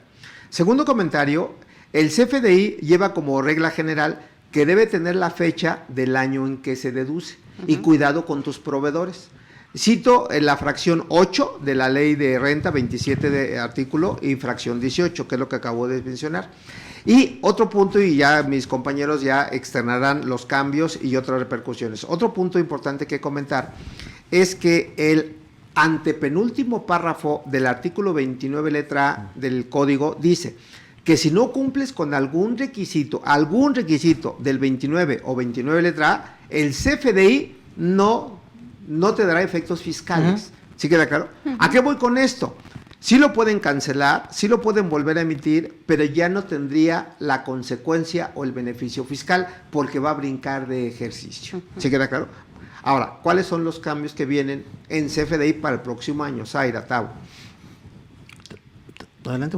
También un cambio adicional. A ver, nada venga, más en venga. este caso. Bueno, estos no son cambios, nada más así ahorita como que comentabas tú, Sí. de cuando no se puede cancelar también es cuando ya tiene un CFDI relacionado como tal el CFDI. Bueno, ¿no? si es en el mismo año, cancelas ese CFDI relacionado y luego cancelas el principal y ahí sí procedía. Y precisamente ahorita cuando dices para los cambios para 2022, Ajá. uno de ellos es el hecho de que ya solamente se va a poder cancelar en el mismo ejercicio de su emisión. Claro. ¿Por qué? Bueno, ¿Por qué? Porque también ha detectado la autoridad que de repente, precisamente para no pagar el impuesto o para eludir de alguna manera el pago del impuesto, evadirlo más bien, hay muchos contribuyentes que con años posteriores siguen cancelando algún CFDI del pasado. Así es. Y eso obviamente en qué te mete. O sea, tú normalmente dices, bueno, voy a hacer mi cierre de la declaración anual, quizá por costumbre todavía hasta que haces la anual haces todo un barrido de todos los que son tus CFDIs que emitiste y los que recibiste. Digamos que ese es el último check-up que haces así directamente con los CFDIs. sí, pero fíjate. Pero si te lo cancelan en años posteriores. Claro, pero hay que tener mucho cuidado, Tavo, y creo que faltó hacer alguna precisión en materia de cancelación.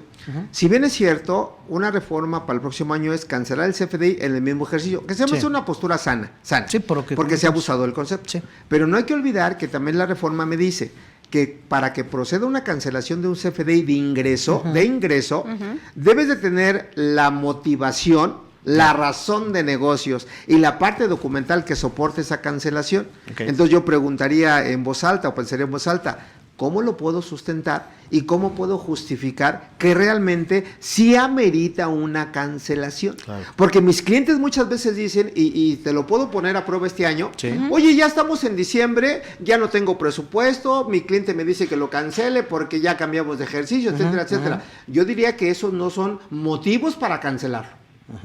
Es más, yo agregaría, y a lo mejor me voy al extremo, el simple hecho que el cliente te diga, cuando la operación fue real, no tengo para pagarte, la pregunta sería, ¿ese CFDI se cancela? No. Vean, me voy al extremo, que me diga a mi cliente, José Antonio, no tengo y no te voy a pagar. De hecho, no están por saberlo, pero para que vean que muchas veces, siendo buena gente, la gente abusa. Hoy en la firma dicen, un primo de un amigo dio financiamiento y hoy ese cliente nos debe 1,5 millones de pesos y literalmente nos dijo, Tavo, no te voy a pagar.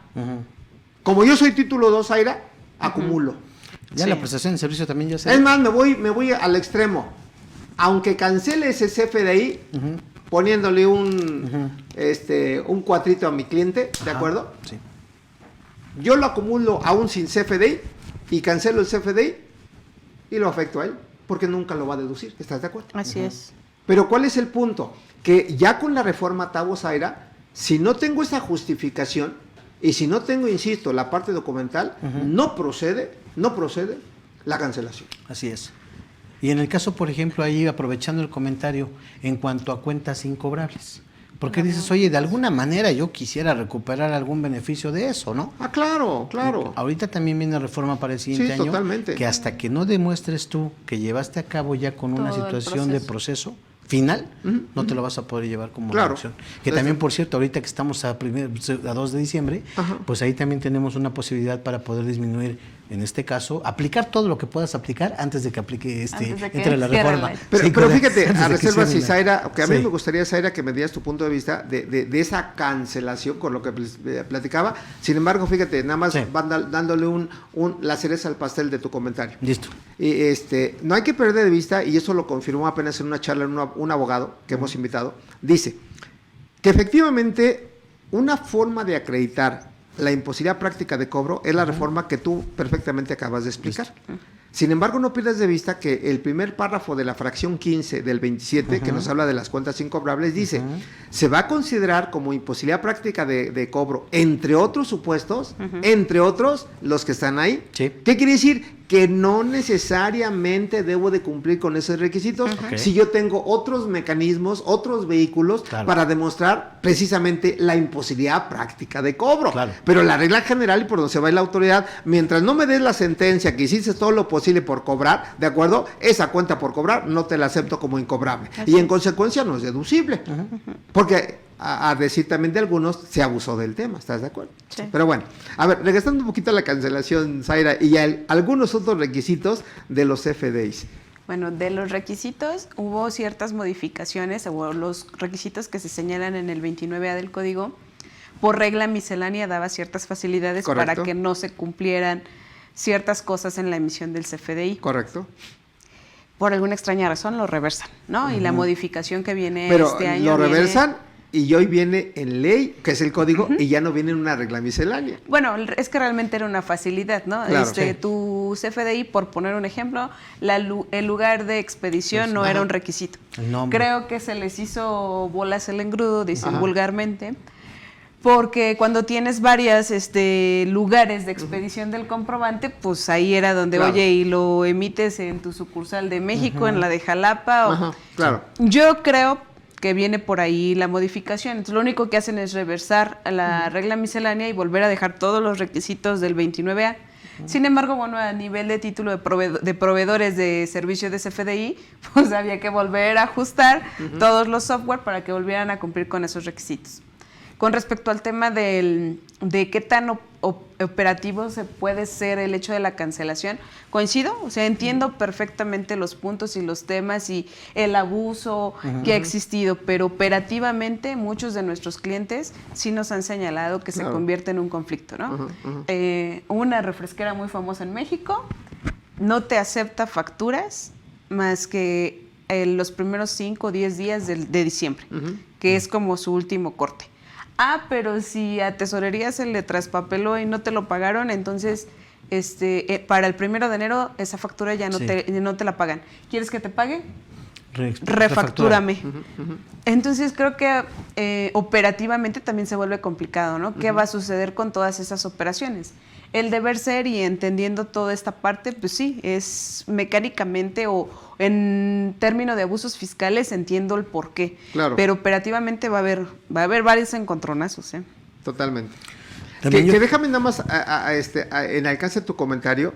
Digo, está bien y entiendo que ese ejemplo que tú pones, pues, como dices, operativamente pues pasa y va a seguir pasando.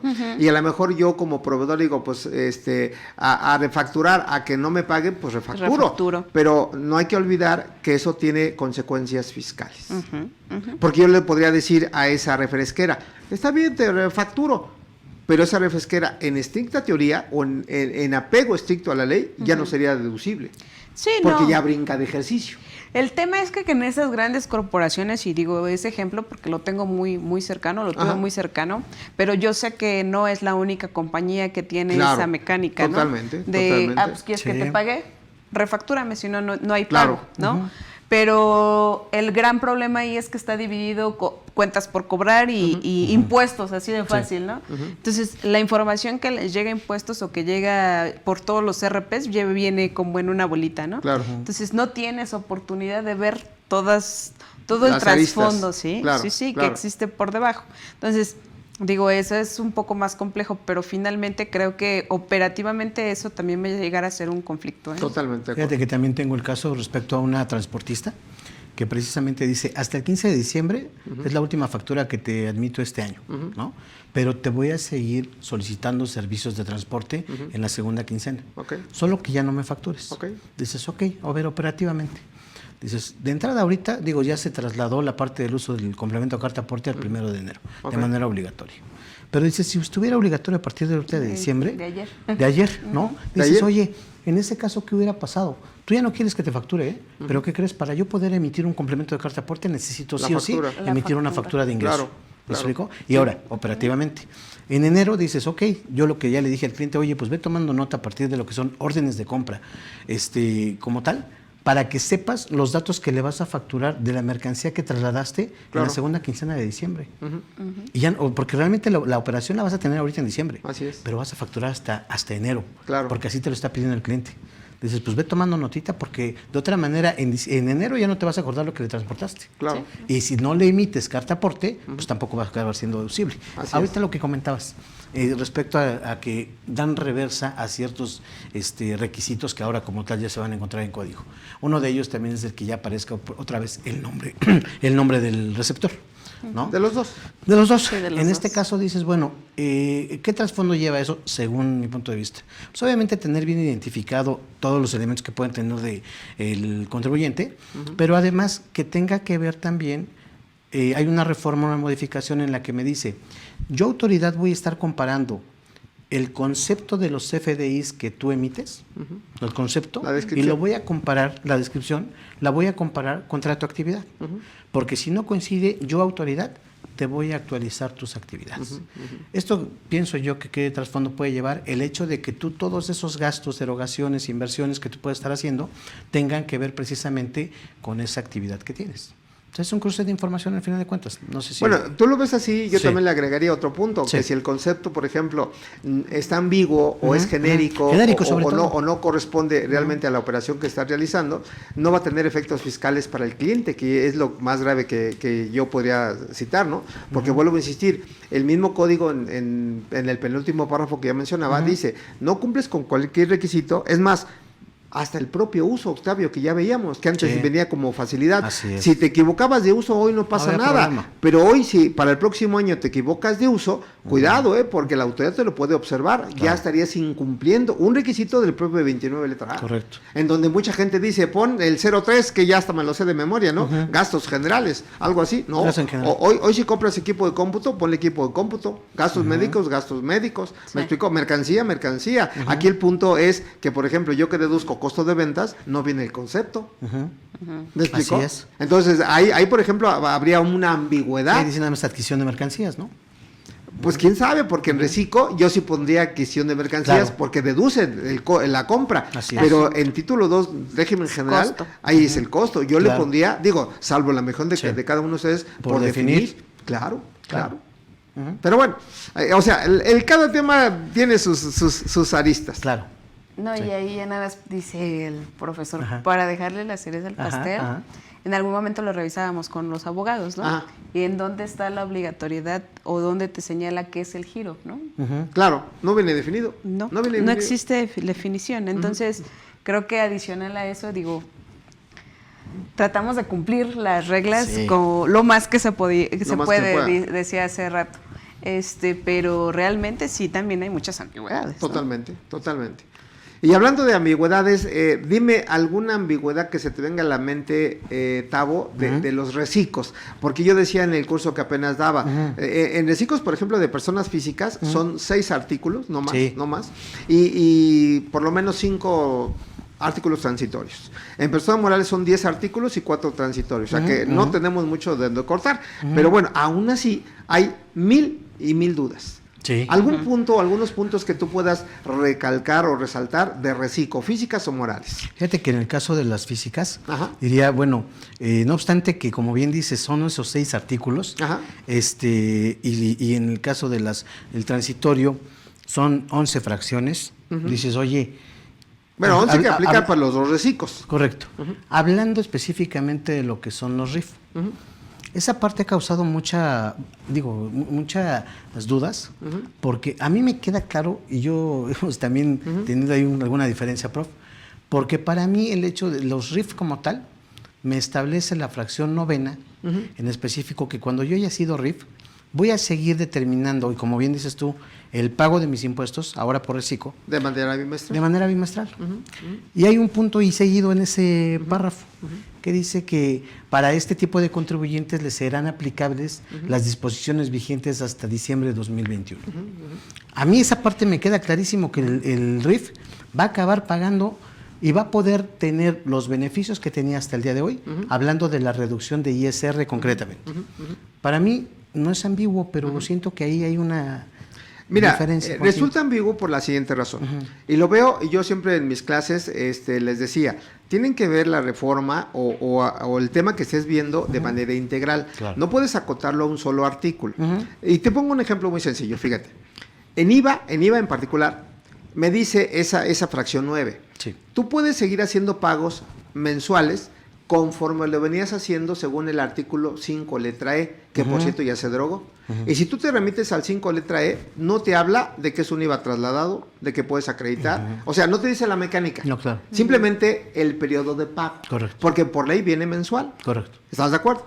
El pago tendría que ser mensual, pero bueno, para RIP se le dio esa facilidad que viene en el artículo 5 letra E, Bimestral. hoy se deroga, entonces yo, si el 5 letra E se deroga, pero me dan ese mismo beneficio por el tiempo que me transcurre para seguir aplicando la facilidad, pues como reciclo, en IVA sigo haciendo el pago bimestral. Ahora, la fracción 10, y es donde entra mi comentario, dice, si tú eres reciclo, pero quieres seguir utilizando los estímulos fiscales de IVA y de IEPS, aplica lo que diga la Ley de Ingresos de la Federación, artículo 23, hasta este año. Y ahí sí te dice lo que platicamos hace un momento. Aplica una tasa preferencial según el sector económico, por ejemplo, 2% en comercio, y luego aplica la tabla de reducción, que viene del 100, luego hasta el 10. ¿Estás de acuerdo? Sí, correcto. Pero entonces ahí te da en un artículo diferente el beneficio. Desde mi punto de vista, así tendría que haber venido en renta, que dijera, si tú eres RIP, originalmente te pasas a reciclo, en concordancia con lo que acabo de mencionar, sigue aplicando la reducción de renta según el artículo 111 que se está derogando. ¿Sí me expliqué? Por ahí un poquito mi inquietud. Ahora, algo que les pudiera favorecer a los contribuyentes es que en las preguntas frecuentes, y vean lo que voy a decir, que ha publicado la PRODECON, ni siquiera el SAT, la misma PRODECON dice que tú puedes seguir aplicando el beneficio de reducción de renta que originalmente era de RIP, hora que te vayas a Repeco, digo que te vayas a Recico. ¿Estás de acuerdo? Pero solamente esa aclaración, yo tendría mis reservas. ¿De acuerdo? Pero más que nada por esa mecánica. Claro. Que es lógico el comentario, ¿no? Listo. Pero bueno, De acuerdo. algo más que nos puedas precisar. Esa para mí es esa ambigüedad, ¿no? Ajá, está bien, es Hay válido. también cuestiones, por ejemplo, respecto a los regímenes que pueden en un momento dado tributar. Para mí, en específico, me establece qué regímenes pueden convivir con el reciclo. Ajá. Básicamente el reciclo está determinado para personas, hablando de personas físicas, para aquellos ingresos por honorarios, servicios profesionales, arrendamiento y actividad empresarial. Okay. ¿Listo? Esa, digamos, es la definición como tal de los regímenes a los que va a aplicar. Okay. Y en un momento dado me establece con qué otros regímenes va a poder convivir ese reciclo. Claro. Y serían dos básicamente. Los de sueldos y salarios y los de intereses. Correcto. Específicamente me establece quiénes no podrán ser reciclo y me dice que de la fracción 3 a la sexta del artículo 94, que son los honorarios asimilados a salarios. Sí. Ahí te diría yo, en ese caso, por ejemplo, hablando de lo que son los ingresos de los miembros de sociedades civiles. Fracción 2. Ajá. Ahí sin problema podría tener, y eso estaría catalogado como parte del capítulo de sueldos y salarios. Fíjate que ahí yo tendría mis reservas porque es más que acertado tu comentario, o sea, está perfecto. Pero no viene la fracción segunda porque de inicio la fracción primera del mismo artículo 100 letra E, donde me hace la limitante de los que no pueden tributar como reciclo, escucha esto, dice, los que sean socios o accionistas. Correcto. Entonces, si tú de entrada ya eres socio de tu propio despacho, ¿de acuerdo? De manera exprofeso, no estás ni en la fracción tercera, ni en la cuarta, ni en la quinta, ni en la sexta. Okay. Pero estás como socio de tu empresa. Entonces, al tener la calidad de socio o asociado, que para efectos fiscales es lo mismo, ¿de acuerdo? Esa es la limitante donde no podrías tributar como reciclo. Yo lo comentaba porque regularmente, desde lo que es la constitución de una sociedad civil, por ejemplo, claro, ahí se establece dos tipos de participantes. Uno que son los socios, digamos que son los que van a aportar realmente el capital, ¿no? Que regularmente es así, y los que aportan como tal su conocimiento. Claro. Y esos normalmente en un acta se les llama asociados. ¿Tienen la misma calidad? No, desde luego que no, porque en materia de constitución es diferente. Sin embargo, no, pero fiscalmente. Para efectos fiscales, si tú checas el artículo 5 de la Ley Impuesto a la Renta, te define de entrada quiénes son algunas personas morales. Algunas. Claro. Porque el artículo que debiera definir quiénes son personas morales es el artículo 25 del Código Civil Federal. Ahí te dice todas. Ahora, ¿por qué menciono esto? Porque también te da un acercamiento de lo que son acciones o partes sociales. Y dicen que para efectos fiscales, acciones que se dan a las empresas mercantiles, ¿de acuerdo? También tienen el mismo tratamiento de las partes sociales. ¿Y a quién le dan partes sociales? A las asociaciones civiles y a las sociedades civiles. Entonces, en base a esa, digamos, armonía de leyes, si tú eres socio como partes sociales, ¿de acuerdo? Estarías excluido desde mi punto de vista como reciclo. Te digo, me resulta un poco ambiguo porque incluso desde insisto, desde la Constitución, como incluso desde lo que son las obligaciones que tendría dado de alta cada una de las figuras. Obviamente los socios sí lo tienen así como socio de persona moral. Un asociado, ¿no? Un asociado, ¿no? ¿Sí me explico? Entonces, eso yo siento que finalmente sí me está excluyendo las fracciones 3 a la sexta, quienes no podrán ser. Claro. Regularmente los asociados también van bajo el régimen de asimilados. Sí. Entonces, creo que también podría venir por ahí. Ok, listo. Sí, nada más que la disposición dice claramente, técnicamente los asimilables que no pueden estar, hace referencia de la fracción tercera a la fracción sexta, excluyendo la fracción segunda, desde luego. Y es donde dice octavo, pues ahí me puedo filtrar. Yo creo que siendo digamos, en armonía a la exposición de motivos, estarían excluidos.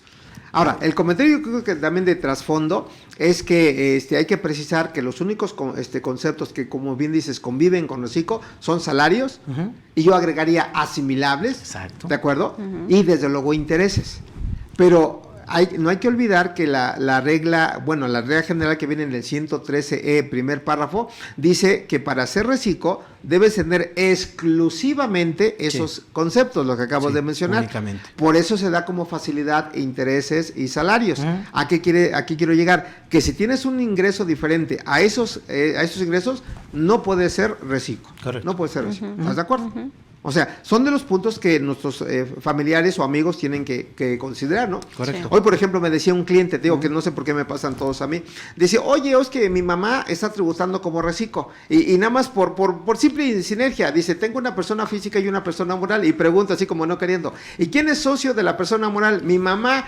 Fíjate, entonces es como que un absurdo, ¿no? Está como RIF, Sí. ¿no? Está como RIF y está como socia. Pues realmente es un conflicto de intereses. No pueden estar como RIF al día de hoy. Y yo sobre esa misma mecánica te diría, si el año que entra está como reciclo, desde luego tampoco puede ser ni socio, ni accionista, ni Correcto. asociado. Listo. Ni asociado. Esa es un poquito la sinergia de la reforma. Que si tú eres buen abogado y que puedes ganar por las letras chiquitas, pues bienvenido. Listo. Porque yo te diría que también no está definido. Algo que podría ser elemental, Sí. mi querido Waxo. A ver. Cuando habla, por ejemplo, de ingresos de 3.5 millones de pesos. Digo, nada más tomo la frase de Zaira. Ingresos, pregunto, ¿facturados? ¿Ingresos cobrados? ¿Ingresos base de impuesto a la renta? Finalmente no me define, ¿estás de acuerdo? ¿Sí queda claro? O sea, si me quiero ir por alguna situación de defensa, la puedo encontrar. Bueno, que ahí como comentas tú, de manera armónica sí te establece que el tope de 3.5, pero Sí, también sí. te dice que la declaración de los ingresos va a ser por aquellos efectivamente cobrados. Ah, bueno, pero eso es para presentar, pero fíjate, fíjate lo que está diciendo, eso es para efectos de los pagos provisionales y la Sí, anual. sí, La sí, sí. mecánica La de- mecánica. Entonces, ¿por qué para unas cosas sí y para otras no? Es Hay que ser tan así es de generosa la autoridad, ¿no es cierto? Sí. Que nos da, Sí, nos da exacto. por un lado un elemento y por otro lado otro Ahí, elemento. ahí, Sí. Claro, ok. claro, pero bueno. Listo. Zaira, tocando otro tema que también tiene muchas aristas, digo, también reciclo, podemos seguirnos Sí, sí, platicando sí. mucho. ¿Qué nos podrías decir dentro de tu experiencia? ¿Quiénes sí y quiénes no estarían obligados a emitir CFDI de traslado y CFDI de ingreso con carta aporte? Porque es un tema que, si bien es cierto, iba a entrar en vigencia ayer.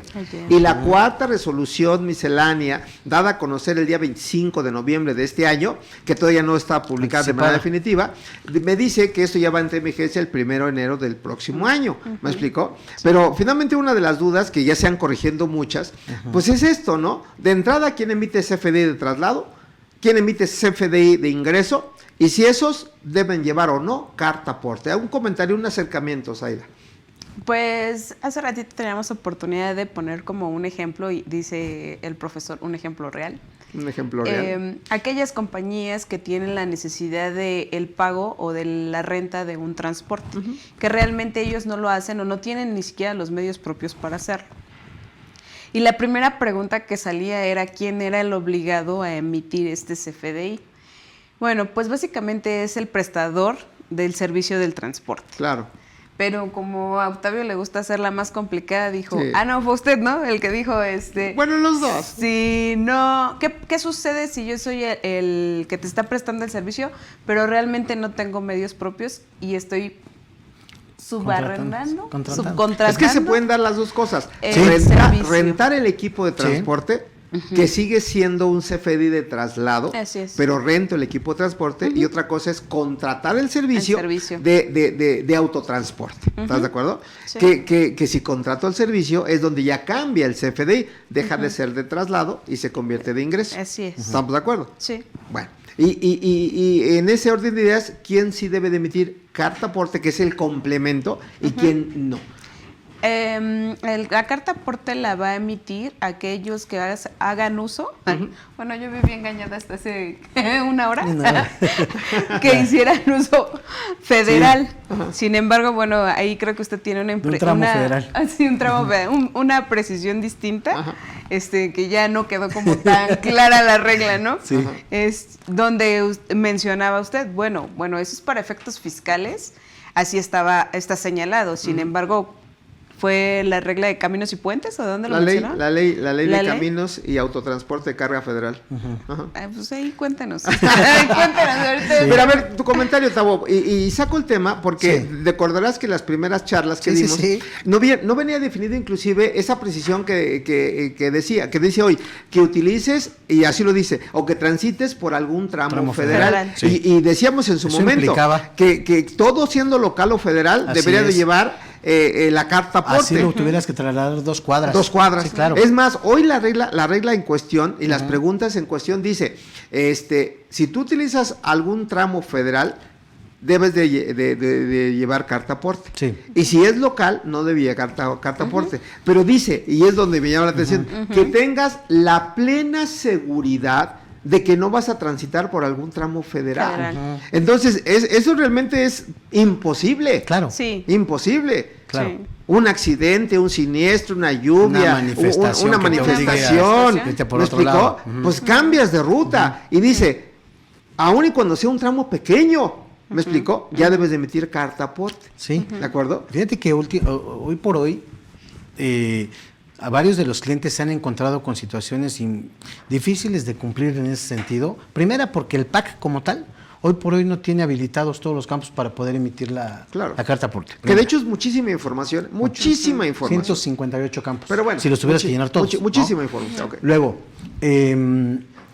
hay cuestiones que incluso dices, a ver, ¿cómo está la regla, no? Para desmenuzar la parte que nos comentabas de hace rato. Dices, ¿cómo está la regla? A ver, si yo hoy por hoy que ya está definido que voy a emitir un complemento carta aporte, si es que voy a cruzar por un tramo federal, ok, lo cumplo. Sin embargo, hay transportistas que tienen, por ejemplo, una camioneta pequeña, 3.5 toneladas, unas taquitas, una pick-up. 750 y dices, kilos. oye, y lo tratas de buscar ese tipo de vehículo en el catálogo. No, de claves no aparece. Tiene cierta lógica con lo que comentabas hace rato. Dices, oye, de acuerdo a esta ley federal de transporte de carga federal, dices, tiene cierta lógica. ¿Por qué? Porque ahí te establece algunos, digamos, tonelajes para lo que se considera carga privada y carga pública. Pero fíjate que desde ahí empieza Sí. La palabra de Zaira o la frase de Zaira, el estado de indefensión. Si tú lees la regla en conclusión, dice que presten el servicio de transporte de carga federal y servicios especializados. Nunca dice la regla, es donde empiezan las dudas, si es público o si es privado. Claro. De entrada. Sí. Entonces es donde ya nos tenemos que ir al reglamento o a la ley de caminos y autotransporte carga federal, en donde ya me define que sí existe la posibilidad de que sea un transporte privado. De carga y público de carga, desde luego. Sí. Y a partir de ahí, ambos de entrada, como de regla general, deben tener permiso de la Secretaría de Comunicaciones y Transportes. Hasta ahí. Ahora, en relación a lo que platicamos previo a la entrada a foro, decía que hoy el artículo 40 de esta ley que acabo de mencionar me dice que en tratándose de transporte privado, no público, amigos, privado, ¿de acuerdo? Que de entrada debo de hacer un alcance al comentario, no necesitan licencia federal. Correcto. Como autotransportistas, para que vaya de la mano. Sí. Entonces, si tú, amigo, eres un transporte privado, como muchos proveedores que hoy tenemos, y tus equipos de transporte son en personas físicas hasta de 4 toneladas, de acuerdo, que ahí entran las estaquitas, las pick-ups y las de 3.5 toneladas, y si eres persona moral hasta 8 toneladas, no necesitas permiso de la Secretaría de Comunicaciones y Transportes, que de hecho ni siquiera lo están dando. No te lo van a dar. No te lo van a dar. Y en base a eso, yo nada más te diría, en alcance al comentario, si no tienes un permiso de la Secretaría de Comunicaciones y Transportes, en consecuencia, ¿habilitas carta aporte? Claro que no. ¿Por qué razón? Porque el campo, como ya está habilitado, si no lo llenas, no te permite avanzar. ¿Estás de acuerdo? Sí. Entonces, en concordancia, previo a lo que puede decir la autoridad, y creo que luego los comentarios tú me los has ensalzado, parece que hablo de más y la autoridad ya está tomando cartas en el asunto. Excepto que la autoridad confirme esta postura, que yo le dije a mi cliente esa parte, que la confirme o que la niegue. Porque la autoridad, pues, como autoridad fiscal, pues puede decir misa, ¿estás de acuerdo? Sí. Pero también ahí tenemos una referencia en esta legislación específica para el uso de carreteras federales. Pero fíjate que ahí todavía va a complicar un poquito, bueno, va a confundir todavía más este asunto, porque ya hablando de lo que sería el transporte de mercancías, transporte privado, diríamos, por ejemplo, ¿qué pasa si tú de un CEDI, ¿no? Aquí en la ciudad, vas a tocar tramo federal y resulta que también tienes los medios propios y todo, pero ahí estás hablando de que vas a transportar tu propia mercancía. Sí, o de acuerdo? tus clientes, pero fíjate, se Ajá, complica más claro. cuando la misma ley que acabo de citar me define lo que es transporte privado y me dice, es aquel que utilizas para tu operación, tu uso, Sí. y que puedes ofrecerle a personas que están en tu mismo negocio, tu mismo giro, clientes, proveedores y demás, pero dice, sin que debe haber alguna participación económica. ¿Eso qué quiere decir? Que si yo traslado tu mercancía a título gratuito, bienvenido, bienvenido, Sí. pero si cobro, ya no entro ahí. Así es. Entonces volvemos al problema inicial. Ya necesitaría licencia federal y necesitaría el permiso de la Secretaría de Comunicaciones y Transportes. Se me ocurre, por ejemplo, las papeleras, ¿no? Las Claro, grandes, que claro. dices, oye, pues te llevan la mercancía a tu Totalmente, domicilio. totalmente, ¿no? sí. Y yo creo que ese tonelaje que manejan es, porque a veces tienen que trasladar en colonias y todo, y no estamos hablando de un tonelaje Claro. muy grande. Eso es entrar en esa Es más, parte. pues las grandes cadenas, ¿no? Una que empieza Sí. con L y termina con L también, creo, ¿no? Ya. Letra color rosa. Pero bueno, Ya. tienen ¿cómo no? tienen Sí. sus propios camiones Sí. y al final, pues, es local o es federal, dependiendo, ¿no es Sí. cierto? Entonces, yo diría, y ahí sí no me consta, si cobran o no cobran el traslado, ahí sí yo Es que no ahí, sería. ahí No. tenemos que ver, ponle que no lo cobran como tal directamente que te hagan un cargo. Ok. Pero no está implícito, digamos, en la parte de tus costos que Ah, esas que empresas claro, ya lo consideran. claro. Ah, sí. Pero O sea, el hecho o sea, está que no te lo están regalando, ya. eso es una realidad. Sí, exacto. Que no te lo Pero que no hay desglosen un es cobro otra historia. profeso para eso, Sí, ¿cierto? Sí, Listo. sí. Pero fíjate que otros temas, perdón, dime. No, es que ahí me brincó. Venga. De hecho, yo la primera consulta que recibí sobre este tema fue como en febrero o marzo de este año. Ajá. Y la verdad es que no había como mucha información, estaba como muy entrecortada y era como muy general. Ajá. Sin embargo, bueno, supuestos hay muchos, como ahorita lo comentábamos, ¿no? Si es a título gratuito, ¿qué pasa? O en el sentido de, oye, ¿realmente quién te puede detener? Ujú. ¿Y con qué intención te va a revisar un CFDI? Claro. O van a tener el conocimiento de lo que es Pero mira, un CFDI o una no factura. tienen el conocimiento a lo mejor, pero yo sí te puedo decir quién te puede detener. Sí. Fíjate, te puede detener la policía fiscal, que es el SAT. Ajá, Te puede detener la SST. Guardia Nacional, Sí. que en carreteras federales ahí está en cada esquina. Te puede detener la misma Secretaría de Comunicaciones y Transportes. Y te puede detener la autoridad sanitaria. Entonces Sí. son 4 autoridades las que te pueden detener y en teoría deberían de saber qué estás transportando y te deben de pedir tu CFDI precisamente con complementos sin complementos. Es más, te doy otra idea. El hecho de no tener una representación impresa, ya sea en papel o en digital, la pura representación, hay una multa que oscila entre 700 y 2,000 pesos. Más palabras menos. Sí. Que esa es una multa. Y otra multa es el hecho de no dar o no emitir el CFDI con carta aporta, la multa puede llegar hasta 90,000 pesos. No, y yo lo entiendo perfectamente. Mi comentario va encaminado a, ok, traes el camión y te detiene la Guardia Nacional. Ajá, la Guardia Nacional. O sea, realmente la gente que anda patrullando no tiene el conocimiento. Ellos dicen, oye, tú debes de tener una factura de ingresos y una carta aporte. Y en Exacto. todos los casos te lo van a estar requiriendo, ¿no? O sea, ¿cómo le...? Y de hecho, desde el chofer, ¿no? O sea, ¿cómo le explicas al chofer en qué casos sí lleva carta Sí. aporte y Sí, en qué casos no lleva es carta complicadísimo, aporte? complicadísimo. Sí. Pero mira, eso lamentablemente, y ayer lo decía en la plática, lamentablemente va a ocasionar que venga el soborno. Sí. Porque a lo mejor sin conocimiento, a lo Sí, mejor sí. les dan la indicación. Deben traer un complemento impreso de la mercancía. Con ese comentario se van. A ver, entonces, ¿lo llevas o no lo llevas? Y yo no entiendo, no entender, como dicen mis clientes, no lo llevas. A ver, amigo, ¿cómo vamos a quedar? Sí. ¿No es cierto? Sí. Y es donde viene la mochila y Sí. cómo vamos a quedar. La extorsión, Tavo, la extorsión. Sí, sí. ¿Me explicó?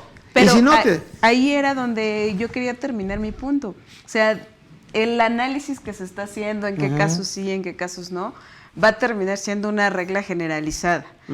Indebidamente, indebidamente, porque la intención fiscal es una, pero la operatividad totalmente. va a ser distinta. Es que mira, te la pongo así. Si uno como especialista tiene 1 y 1000 dudas, y te pongo el ejemplo, fíjate. Yo pensaría en voz alta, oye, ¿y qué pasa si trasladas refacciones? ¿Qué pasa si trasladas mobiliario, equipo propio? ¿Qué pasa si trasladas menaje de casa, que ya lo hemos platicado? ¿Me explicó? Ellos van a tener la seguridad si es un material o si es otro o si es refacciones, no van a saber y en todos los casos te van a pedir el complemento y no aplica. Sí. Hoy, por ejemplo, cosa que también transgrede la propia norma y lo comentamos, Tavo, cuando decíamos, oye, yo voy a trasladar mis maquinarias porque soy constructora, Sí. se me ocurre, soy Correcto. constructora. ¿Me explicó? Es más, tenemos un cliente, ¿no? Sí. Que hace el traslado de los... Especializado, ok. precisamente. Bueno, la pregunta es, Maquinaria. de acuerdo a la regla 2719, ¿debe de llevar traslado con carta aporte? Sí. Sí. ¿Por qué razón? Porque dice que transportes mercancías o bienes que formen parte de tu activo. Del activo. Y mi maquinaria es activo, Claro. mis muebles es un activo, Claro. ¿me explicó? Mis refacciones es un activo, ¿estás de acuerdo? Sí. Entonces, entra en la definición, entonces sí tendría que llevar CFD de traslado con carta aporte. ¿Qué dice hoy en las preguntas frecuentes el SAT? Si eres refacciones, menaje de casa, lo que son herramientas, ¿de acuerdo? Sí debes de emitir un CFD de traslado, pero sin carta aporte. sí. Y se complica más cuando dice, oye, y si no tienes medios propios, renta el servicio, y si ese servicio es federal, ahí sí, CFD de ingresos con carta aporte. Entonces son muchos supuestos. Sí. Yo le decía ayer, pues acoten a qué se dedican, a qué clientes va dirigido, qué equipo de transporte es, si es local o si es federal, que tampoco viene definido, Sí. Yo lo puedo suponer, pero no tengo la certeza de que paso un metro y ya estoy en federal, o me regreso un metro y ya soy local. Ya No sé, Sí. no Sí, sé. No sé, pero te ponía el ejemplo del aeropuerto, que es más interesante. Métete a la aduana, ¿de acuerdo? A recoger tu mercancía de importación, y la aduana es federal. ¿No es cierto? Sí. Ahora, la pregunta es, ¿hago carta aporte?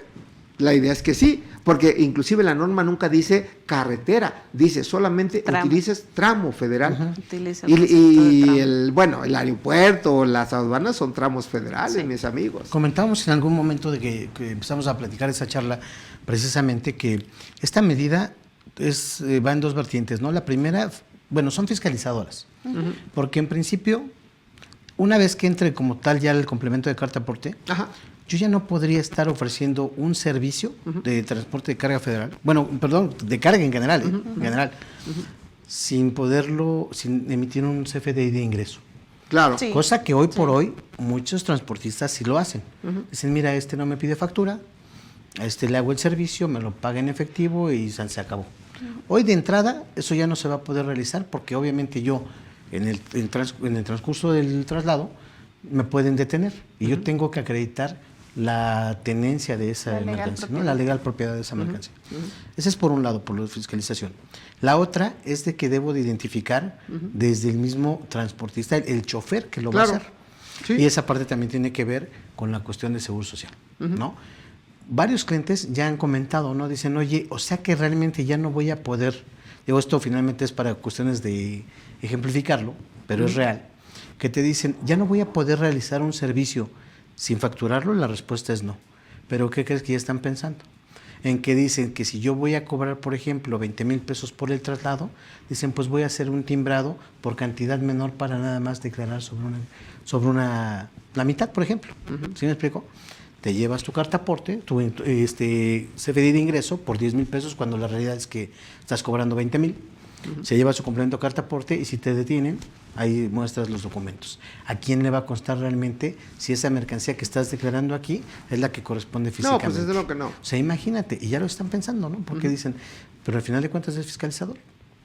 ¿Sí? Entonces, en esa parte dices, ¿lo vas a poder hacer? Pues tiene muchas aristas Sí. y yo creo que pues habría que asumir nuestras consecuencias, ¿no? Claro. Sí, claro. Si las quieres hacer bien, pues Exacto. no pasa nada. Si las quieres hacer fuera de No, la es que propuesta es que fiscal, no debería de ser por fuera. desde luego. Sin embargo, Pero bueno, sí. avanzando en otros temas, Zaira, ¿tú qué opinión te merece la nueva obligación para grandes contribuyentes del dictamen fiscal? ¿Lo es bueno, lo es malo? ¿Es un gasto innecesario? Háblame del monto, de la responsabilidad que ya platicamos, de realmente si hoy en la jerga fiscal se cumple con el servicio transparente de auditoría. Porque si tú me preguntas, y yo lo dije muchas veces, de 10 dictámenes que veo, 9 están mal. Así. Y te pongo un ejemplo. Muchos dictámenes, el dictamen como tal, consecuencia de la autoría, dice en su carta del dictamen, párrafo de opinión.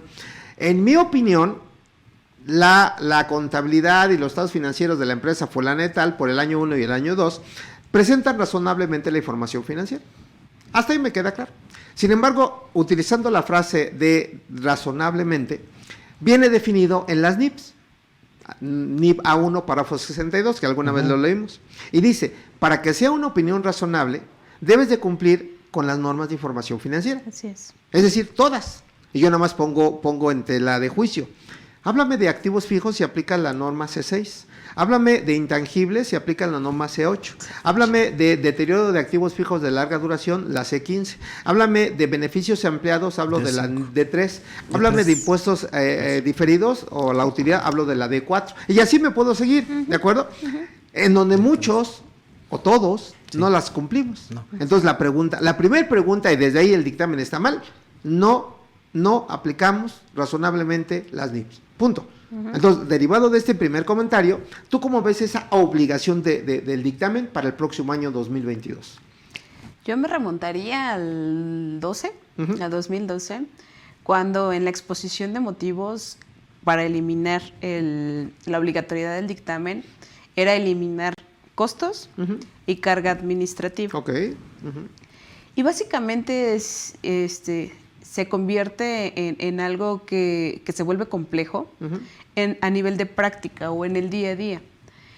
Desafortunadamente, fiscalmente a la autoridad del dictamen nunca fue una herramienta de ayuda, porque 9 de cada 10 presenta errores, porque 9 de cada 10, cada vez que había una visita domiciliaria, cumplían con el efecto de tocar en primera instancia el dictamen, pero como no entendían, de inmediato iban y te tocaban la puerta como contribuyente. Claro. Entonces, a mí como contribuyente, volvemos a caer al mismo estado de indefensión.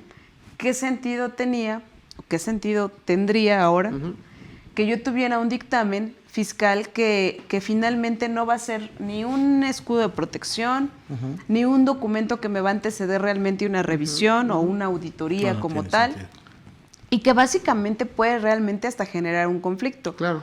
Porque sí es cierto, digo, con todo el respeto que me merecen mis colegas auditores, y entiendo por qué, ¿no? Porque finalmente también debemos entender que el dictamen se hace con base a pruebas, ¿no? O a muestras selectivas, ese es un punto muy importante.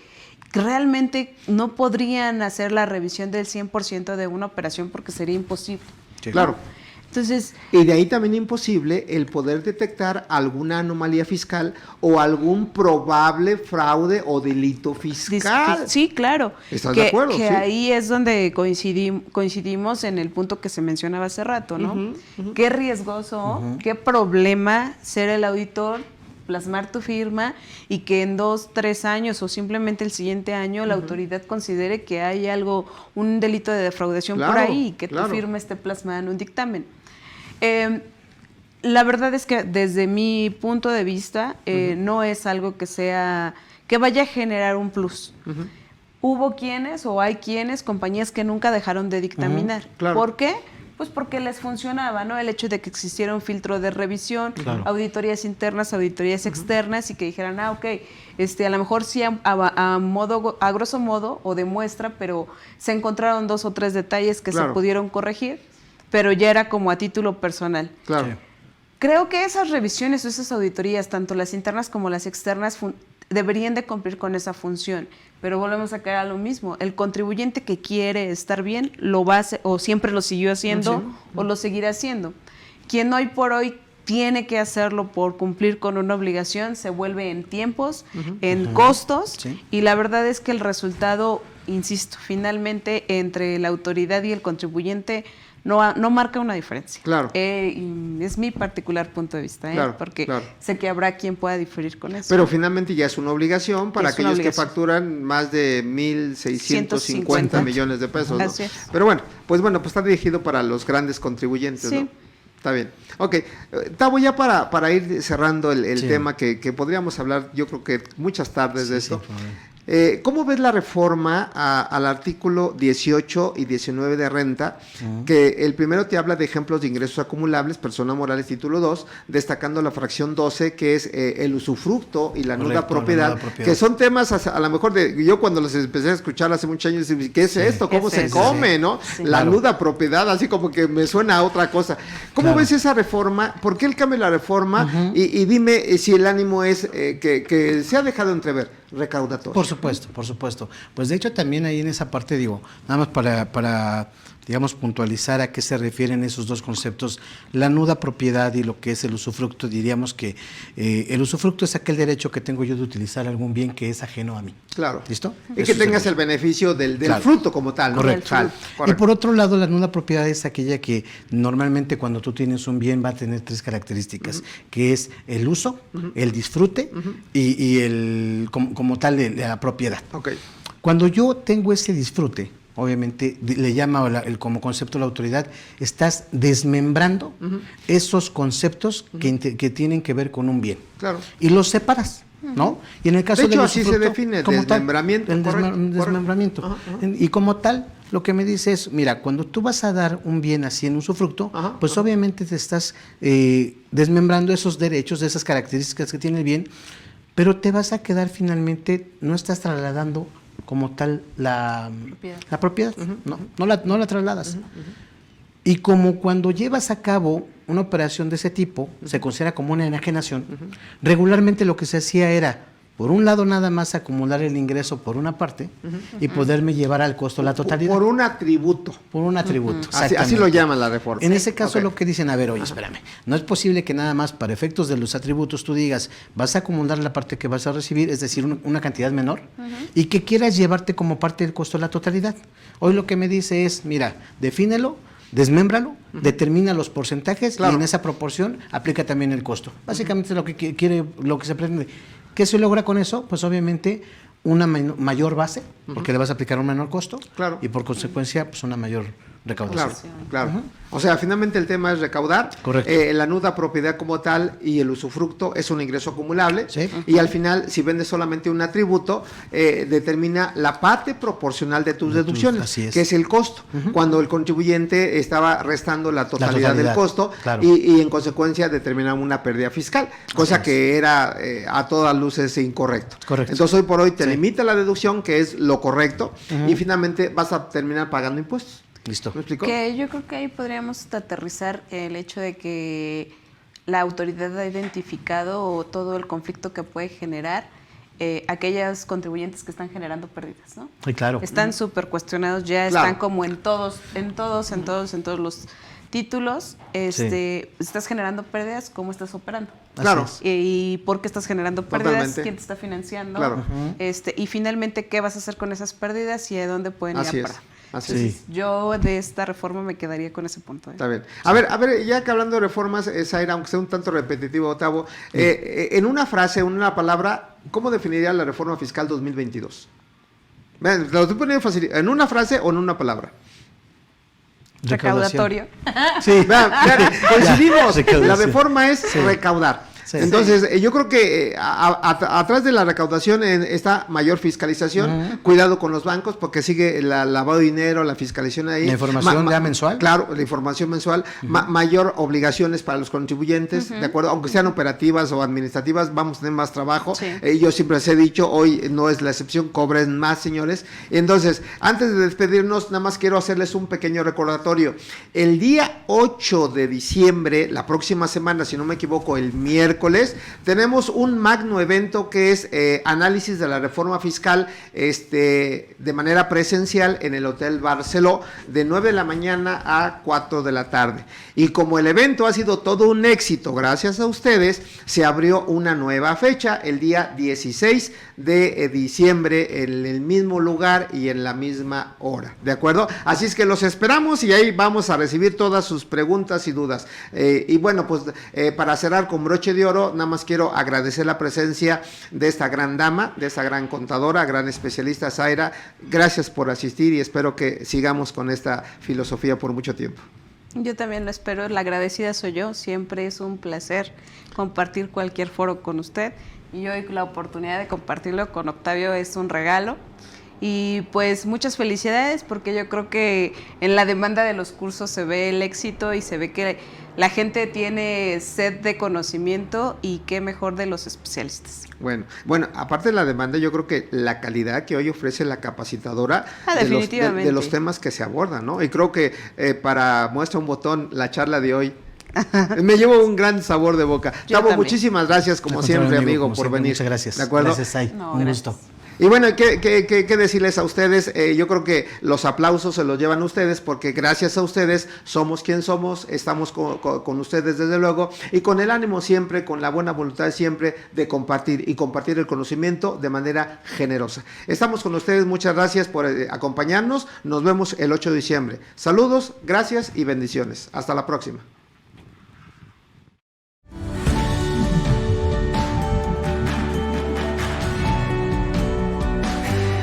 CADEFI agradece su preferencia. Hasta pronto.